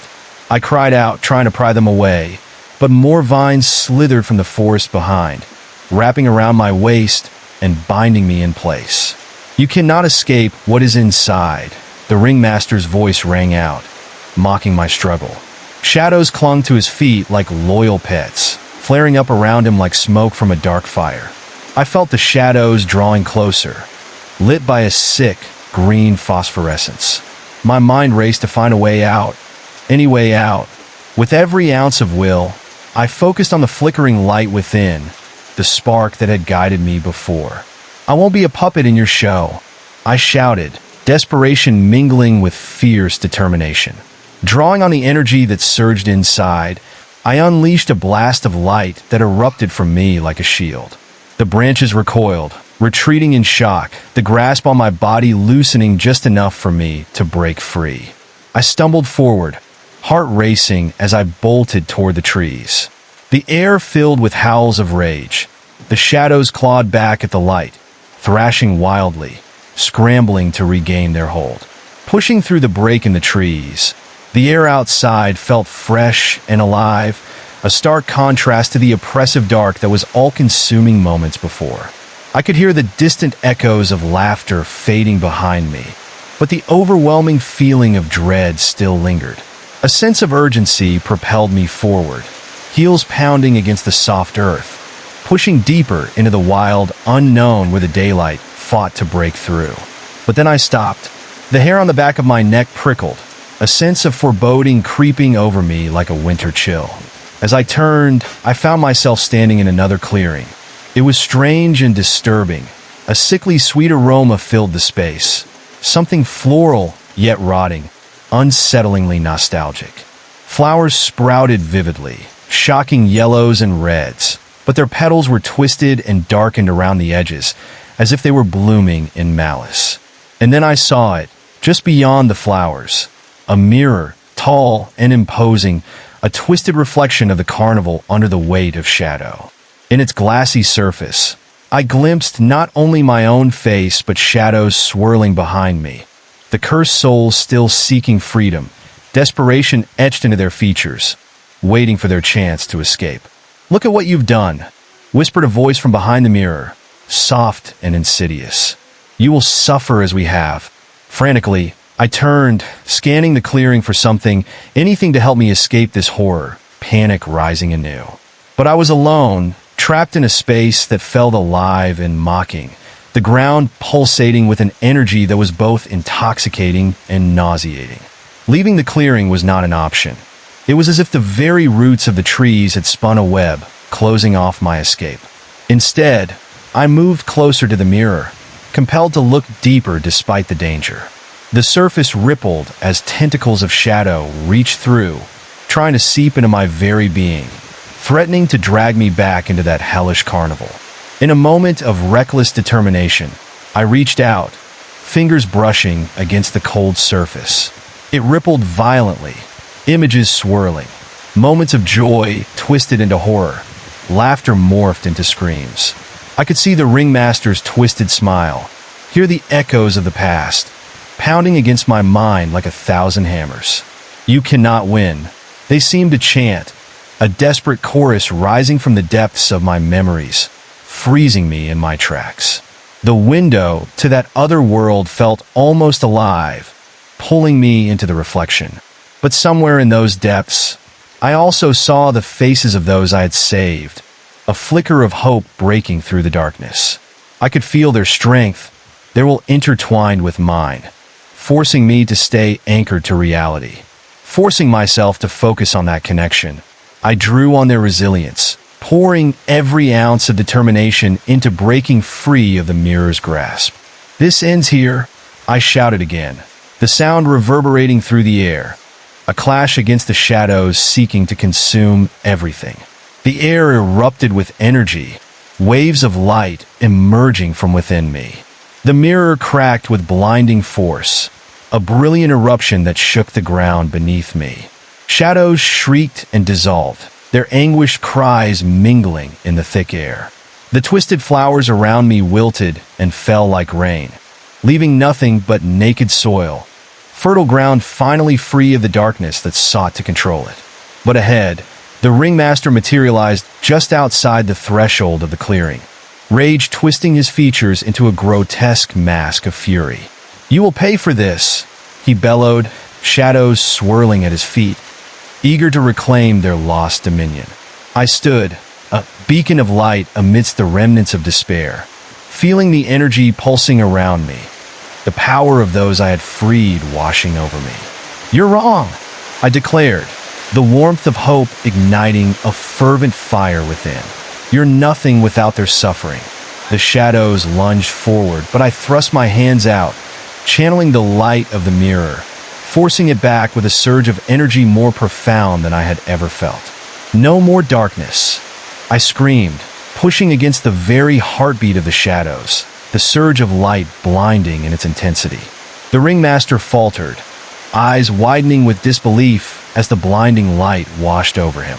The shadows roared in fury, but one by one they began to disintegrate, returning to the void from which they came. The crack in the mirror widened, spilling out a radiant light that enveloped me, pulling me closer rather than pushing me away. I felt the warmth of their spirits wrap around me, lifting me as the carnival began to crumble once more, pieces collapsing into dust under the weight of their binding curse. "You cannot escape," the ringmaster bellowed one last time, but I felt a surge of laughter and joy echoing through me, the freedom of souls escaping the grasp of darkness. "I already have," I shouted defiantly, as the last remnants of the carnival erupted into sparkling dust, finally breaking the chains of anguish. And in that brilliant flash, I was cast free into the light of dawn, standing on the threshold of a new beginning. The world felt alive, vibrant with hope and promise, yet the shadows lingered at the edges, whispering of what once was. But as the colors of the morning enveloped me, I vowed to never forget. I understood now the battle against fear, knowing the journey wasn't just to escape, but to confront the darkness that reared its head like a phantom from my past. And as I stepped forward, the shadows of the carnival faded, echoing behind me, forever entwined in the fabric of my being. My journey was far from over, but no longer would I face it alone. I had escaped, yet the shadows would always be waiting. And so, every step I took was imbued with a purpose to ensure that the painful echoes of the carnival would not fade away easily. Each step I took back into the world felt like stepping onto a precipice, the shadows still clawing at the edges of my reality. I was free, yet the chilling memories lingered like a fresh bruise, reminding me of the darkness I had encountered. As day turned to dusk, the sky painted with hues of purple and deepening blue, a feeling of unease crept in. The world felt too quiet, as if it were holding its breath, waiting for something sinister to unfold. I walked the familiar path, back to my home, but the streetlights flickered erratically, casting long, distorted shadows that danced along the pavement. I shivered despite the warmth of my surroundings. That night, sleep wouldn't come. The faces of the lost souls haunted my dreams, their expressions forever etched with torment. Every time I closed my eyes, I could hear the faint laughter of the ringmaster echoing through the darkness, a taunt, a reminder of his grip over my very being. I found myself sitting on the edge of my bed, wide awake in the suffocating silence. Shadows slithered across my walls, mimicking the shapes of the carnival. They twisted into grotesque figures that flickered and faded, only to reappear in disturbing forms. The remnants of clowns with manic grins and twisted limbs danced at the corners of my vision. I felt the weight of their eyes on me, urging me to join their twisted celebration, beckoning me back to the darkness that once enveloped me. Determined to fight it, I threw my covers aside and paced the room. Each creak of the floorboard resonated like a heartbeat in the silence. I glanced out the window, where the street lamps flickered like lost souls in the night, battling against the encroaching darkness. The trees swayed ominously in the wind, their gnarled branches resembling clawed hands reaching toward the sky in despair. A sudden chill swept through the room, a whisper of cold air that sent small tremors through my body. The temperature dropped drastically, and I could see my breath misting in the air. I shivered as I turned away from the window and looked into the mirror hanging above my dresser. My reflection stared back at me, but something was off. The image wavered, shifting like smoke. I leaned closer, and as I did, a hand appeared on the glass. It was ghostly pale, fingers stretched wide, as if reaching out for me. I leaped back, heart racing like a drum in my chest. What was happening? I could feel a pull toward the mirror, an uncanny desire to touch it, to understand the apparition that wanted to break free from the glass. Just then, the lights began to flicker violently. Shadows coalesced in the corners of the room, growing darker, more defined with each pulse of light. I could hear faint whispers, blurred into incoherence, but filled with despair and anger. It was as if the spirits were trapped, demanding to be released. I forced myself to step closer to the mirror, fighting against the ever-present urge to flee, and place my hand against the cold surface. The moment I did, the surface rippled violently, distorting my reflection into something hideous. I gasped as I saw the ringmaster's twisted smile forming just behind my image, lurking in the depths of the glass. "You thought you could escape me," he hissed, voice wet and slithery.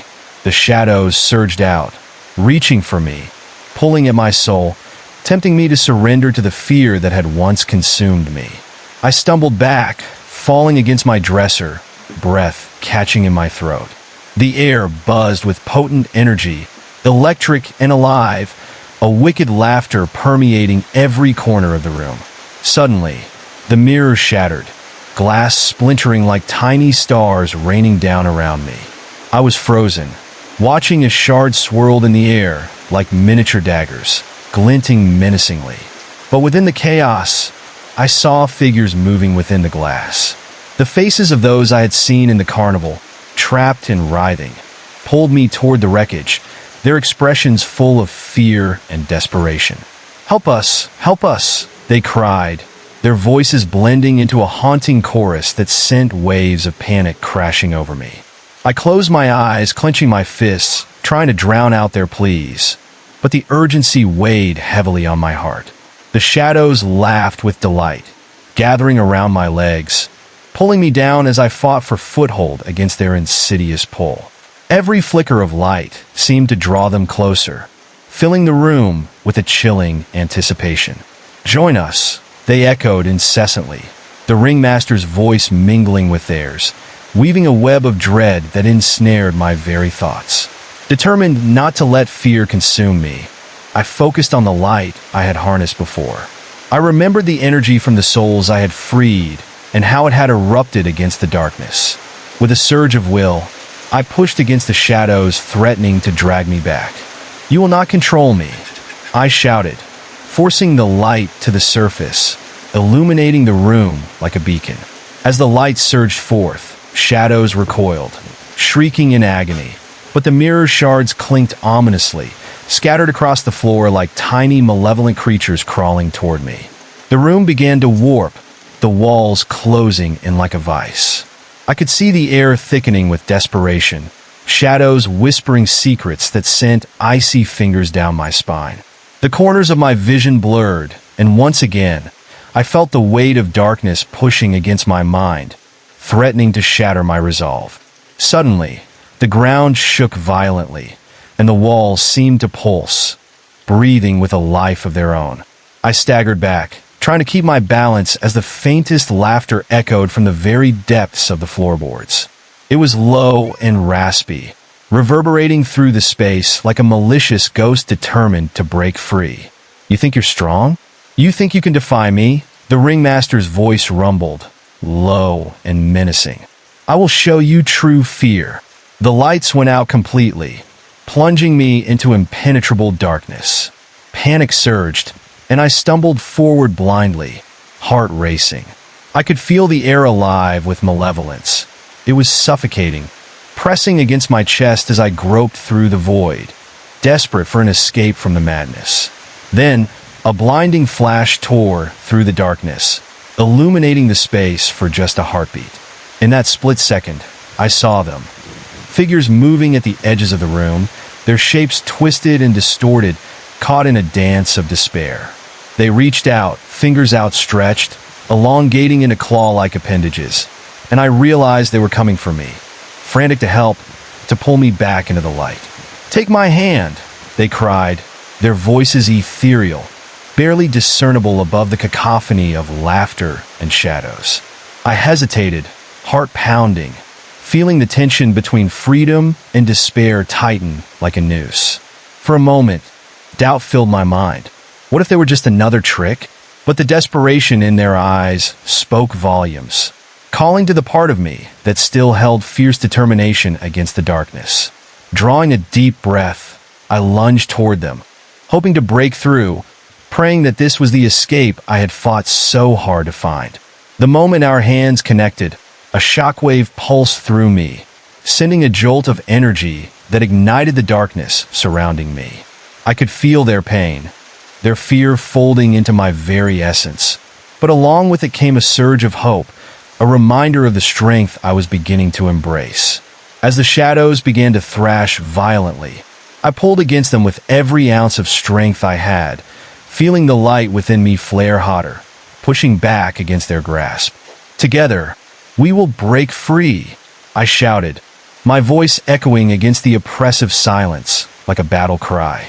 The resonant energy surged through the space, illuminating the darkness with a piercing light that stripped away the shadows, leaving only flickering echoes behind. The laughter faded, replaced by the cries of the wretched spirits, screams of joy and sorrow as they began to break free from the chains of despair.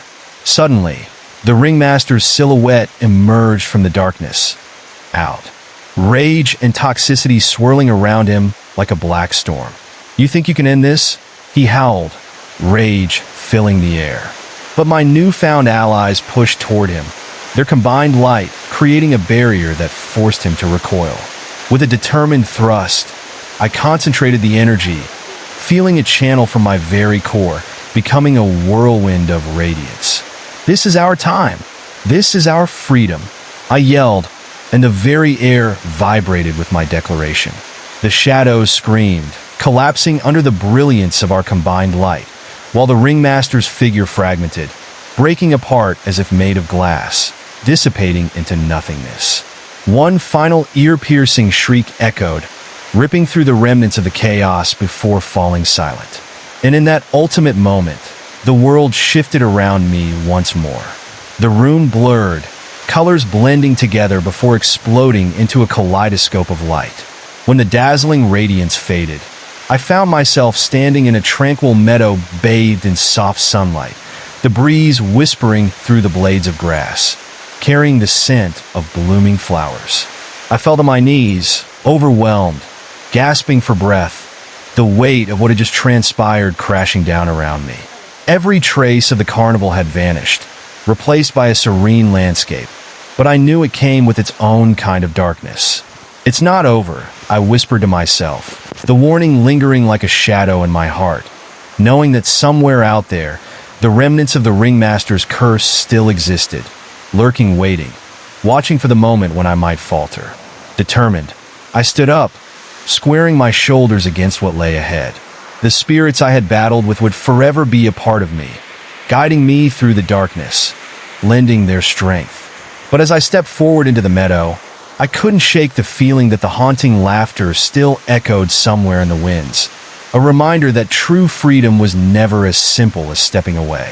The feeling that the haunting laughter still echoed somewhere in the winds, a reminder that true freedom was never as simple as stepping away. The meadow was beautiful, yet unsettling. A deceptive tranquility wrapped around me like a tight cloak. The sun hung low in the sky, casting long shadows that danced across the ground. My instincts screamed that I was not alone. I took a deep breath, trying to ground myself in the reality of this place. But as I exhaled, a chill crept along my spine. The atmosphere thickened, and the colors of the flowers around me dimmed, shifting from cheerful pastels to more sinister shades of red and black. The flowers began to wilt, their petals curling inward as if recoiling from some unseen horror. In the distance, I heard a faint rustling, a whispering that sounded more like a chant than wind through the grass. Squinting into the direction of the sound, I noticed dark shapes moving just beyond the tree-line. My heart raced, a primal urge urging me to turn back, to flee before whatever was lurking could reach me. But an unsettling curiosity rooted me to the spot. The ground beneath my feet pulsed with an unnatural energy, as if the earth itself were alive and aware of my presence. I stepped tentatively toward the line of trees, every nerve in my body tingling with anticipation and dread. The closer I got, the louder the whispers became, filling my head with incoherent thoughts that twisted my mind in disarray. Suddenly, the shadows deepened around the trees, and I caught sight of figures among the trunks, lanky silhouettes that moved in a grotesque rhythm, their limbs twisting in ways that defied nature. They tugged at my vision, drawing me closer with strange gravitation. I hesitated, but the need for clarity compelled me forward. Before I could think, I was stepping into the maze of trees, branches scratching my arms like fingernails reaching out for something more than just contact. The whispers grew clearer, now echoing names. My name echoed among them, slicing through the chilling air, hauntingly familiar, yet unsettling. My breath hitched as I moved deeper, fighting against the urge to turn back. The clearing opened up into a horrifying spectacle. Once graceful trees were now contorted into grotesque figures, their bark resembling twisted faces locked in silent screaming. At the center, there was a massive bonfire, flames licking hungrily at the air and casting flickering light upon the figures surrounding it. Their faces, pale and hollow, stared into the fire, their eyes void of life, yet holding an unnatural glow. Among them were the souls I had tried to save, their features twisted with despair. They were bound to the spot, shackled by the ringmaster's curse as their bodies swayed rhythmically, echoing the chant that reverberated through the forest. My pulse quickened, panic clawing up my throat as I realized they were trapped in a sinister ritual. "Join us," they whispered in unison, their voices juxtaposed between sorrow and beckoning, an invitation that carried layers of foreboding. A sense of dread washed over me, pushing the air from my lungs. Suddenly, a figure emerged from the shadows beyond the firelight, the familiar silhouette of the ringmaster, his face now a mask of rage and malice. "You dared to defy me?" he spat, his voice dripping with venom. "You will pay the price."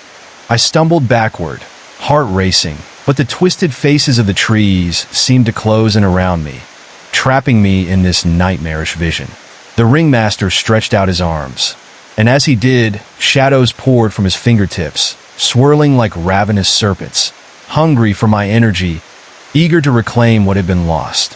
In that instant, all strength drained from my body, replaced by a paralyzing fear that rendered me immobile.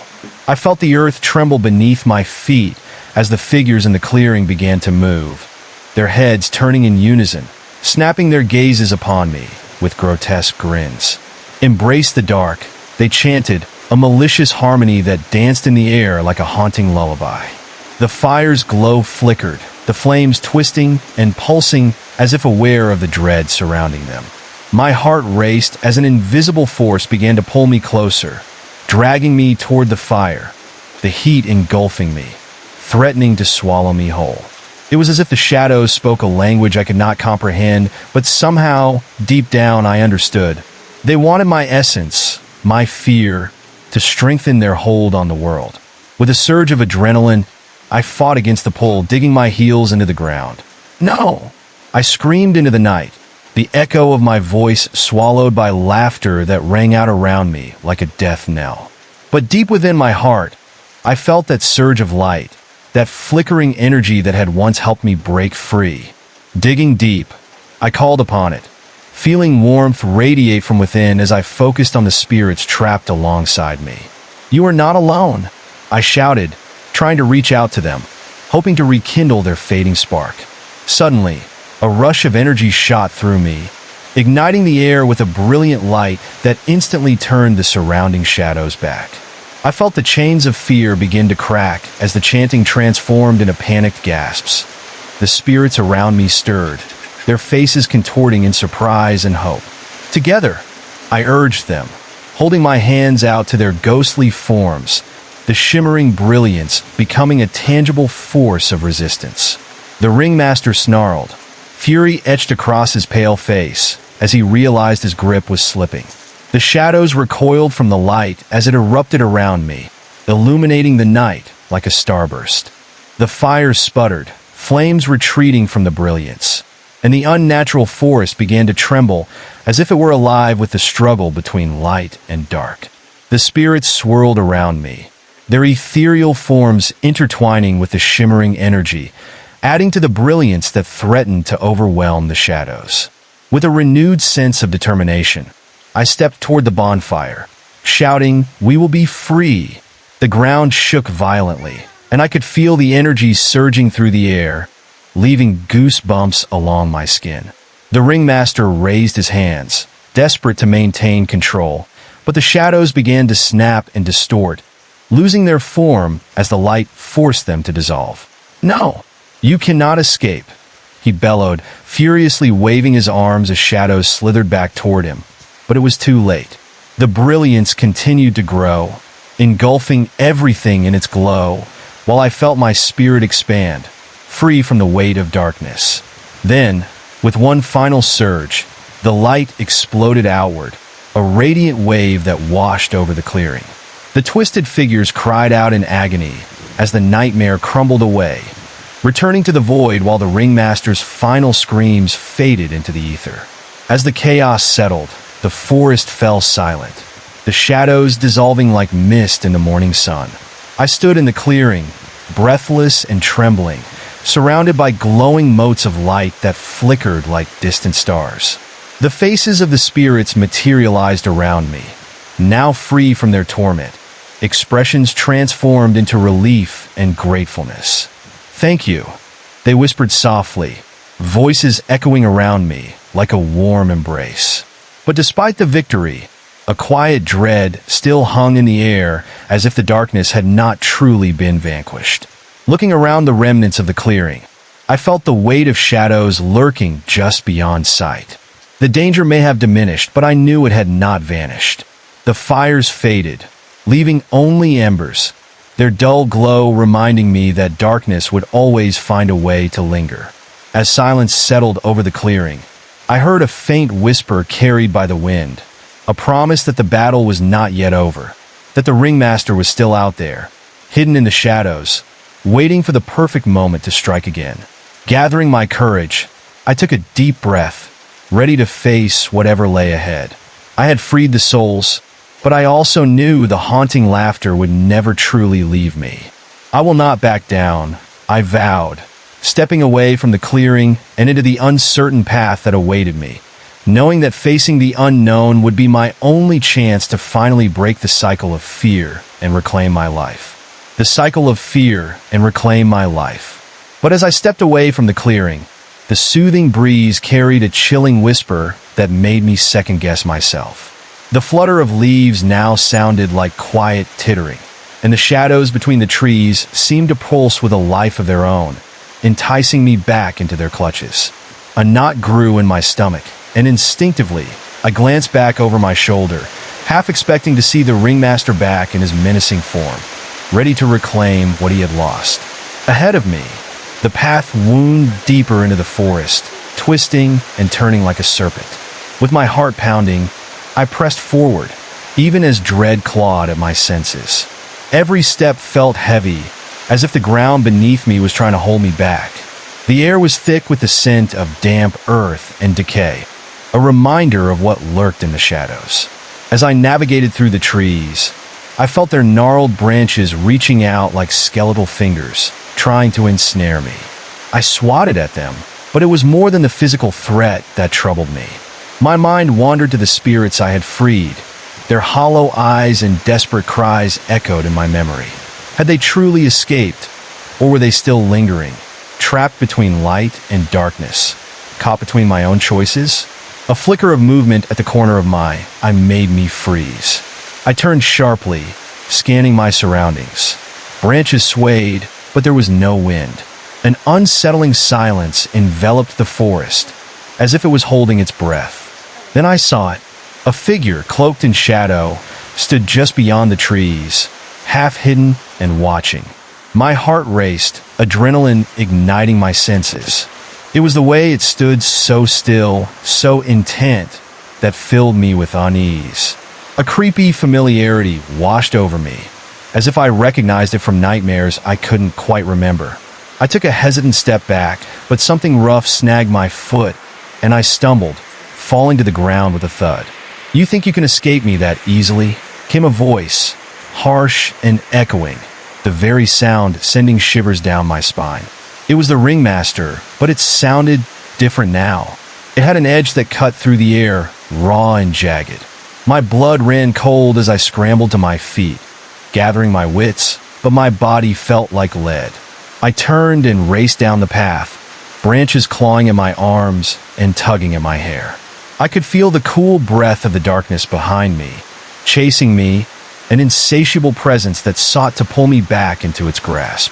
Behind me, Whispers rose, merging into a chorus of laughter that echoed like a taunting reminder of what I had just escaped. "You are one of us now," they sang, the tone a sinister melody that twisted my stomach. I didn't dare look back. Instead, I forced myself to move faster, each step feeling like it was dragging me deeper into the depths of despair. The trees closed in around me, narrowing the path ahead until it became a tunnel of bark and shadow. Panic surged, mixing with the bitter taste of fear as I realized I had lost all sense of direction. The forest was alive with unseen eyes, watching with unyielding patience as I stumbled along. My breaths came in short gasps, desperate and uneven. Just as I thought I had found my footing, the ground beneath me shifted, as if it were a living entity. I stumbled again, and this time, the ground caved in slightly, dropping away into a dark pit. I yelped, flailing as I gripped the edge and struggled to pull myself back up. But as I steadied on the precipice, a glimmer caught my eye below. Peering into the pit, I saw a reflection, not of myself, but of a murky carnival scene. Shadows danced below in circus garb, flickering like dying flames. They moved to a discordant rhythm, a strange and haunting dance that drew me in against my will. The air shimmered, and for a moment, I couldn't tell if what I saw was real or merely an illusion crafted by whatever malevolence infused this forest. My heart pounded as I leaned farther over the edge, and in that moment, a hand reached up from the darkness, fingers gnarled and skeletal, grasping for me like a creature long forgotten. I recoiled in horror, scrambling back from the brink, my mind racing. "This is not real," I whispered to myself, but the chant of the spirits echoed in my ears, urging me to listen, to join them. With a surge of terror, I wrenched myself away from the pit and propelled myself down the path. But as I ran, I felt the ground tremble beneath me. It wasn't just an upheaval, it was a warning. The trees seemed to whisper secrets that twisted into a sinister symphony, urging me to stop, to yield to the inevitability of my fate. Desperate to escape, I pushed further into the forest, tears streaming down my face. "I will not give in," I shouted into the darkness, though the mocking laughter from the corners of my mind only deepened my dread. Suddenly, the trees parted, revealing a clearing filled with a mist that swirled and danced like a living creature. I stepped forward cautiously, the eerie stillness surrounding me wrapping around like a suffocating shroud. In the center of the clearing, a circular stone pedestal stood, ancient and covered in deep grooves that looked like claw marks. Faint symbols glowed along its edge, pulsing in rhythm with the thrumming energy that radiated from the earth. Before I could process where I was, a figure emerged from the mist. Tall and wrapped in cloaks, the being glided silently toward me, its face obscured, but the air crackled with intimidation. "You seek to confront the darkness," it spoke, voice smooth yet heavy, echoing with 1,000 whispers. "But darkness has its grip on you already." I felt my resolve falter as doubt crept in. With a wave of its hand, the cloaked figure gestured toward the pedestal. "Place your fears here," it instructed, the command reverberating through my mind. Each word felt like a cold blade, carving through my resolve and sending shudders of uncertainty racing down my spine. "No," I stammered, stepping back, but the shadows around me coiled tighter, urging me forward. I watched helplessly as memories of my fears and failures rose before me, projected like a nightmarish film. Darkness coiled around them, as if the shadows themselves were hungry for my despair. I shook my head violently, trying to dispel the images, but they only became clearer, a chaotic montage of regrets and sorrows, faces of those I had failed, of the innocent souls twisted in my past. "You are part of this cycle," the figure pressed, mist swirling around it like a storm. "You cannot escape what is inside you."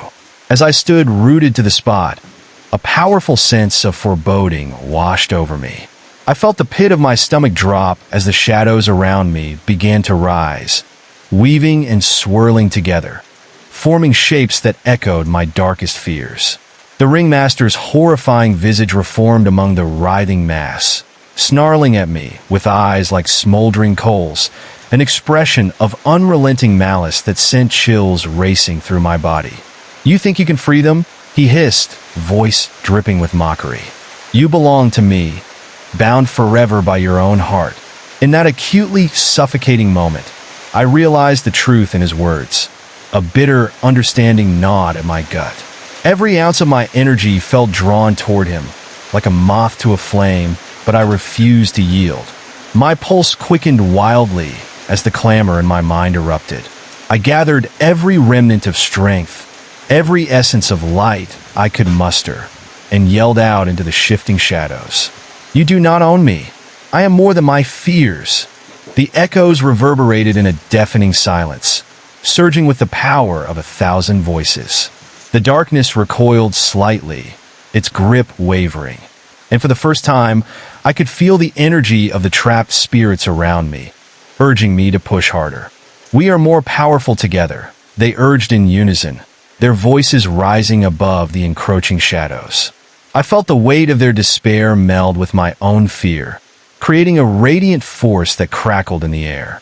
The pedestal pulsed in response, a beacon of light calling to the shadows, ready to cleanse the darkness of the past and present.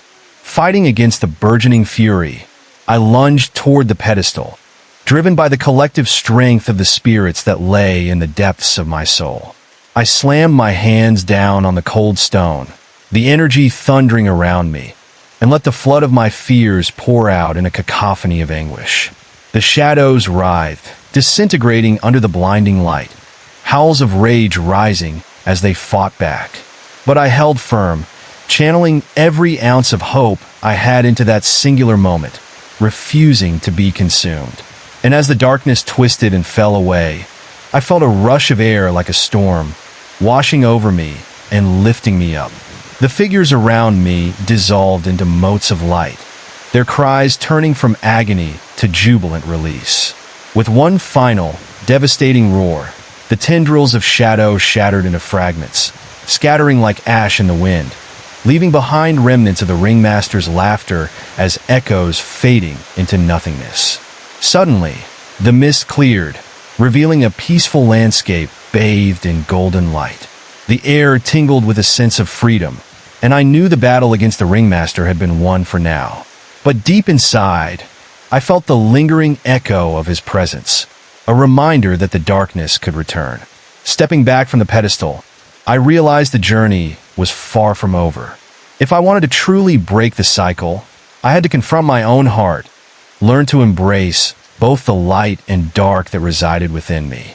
With a breath filled with newfound determination, I turned and took my first steps into the golden expanse, ready to forge a new path, confident that my battle with fear and darkness had only just begun.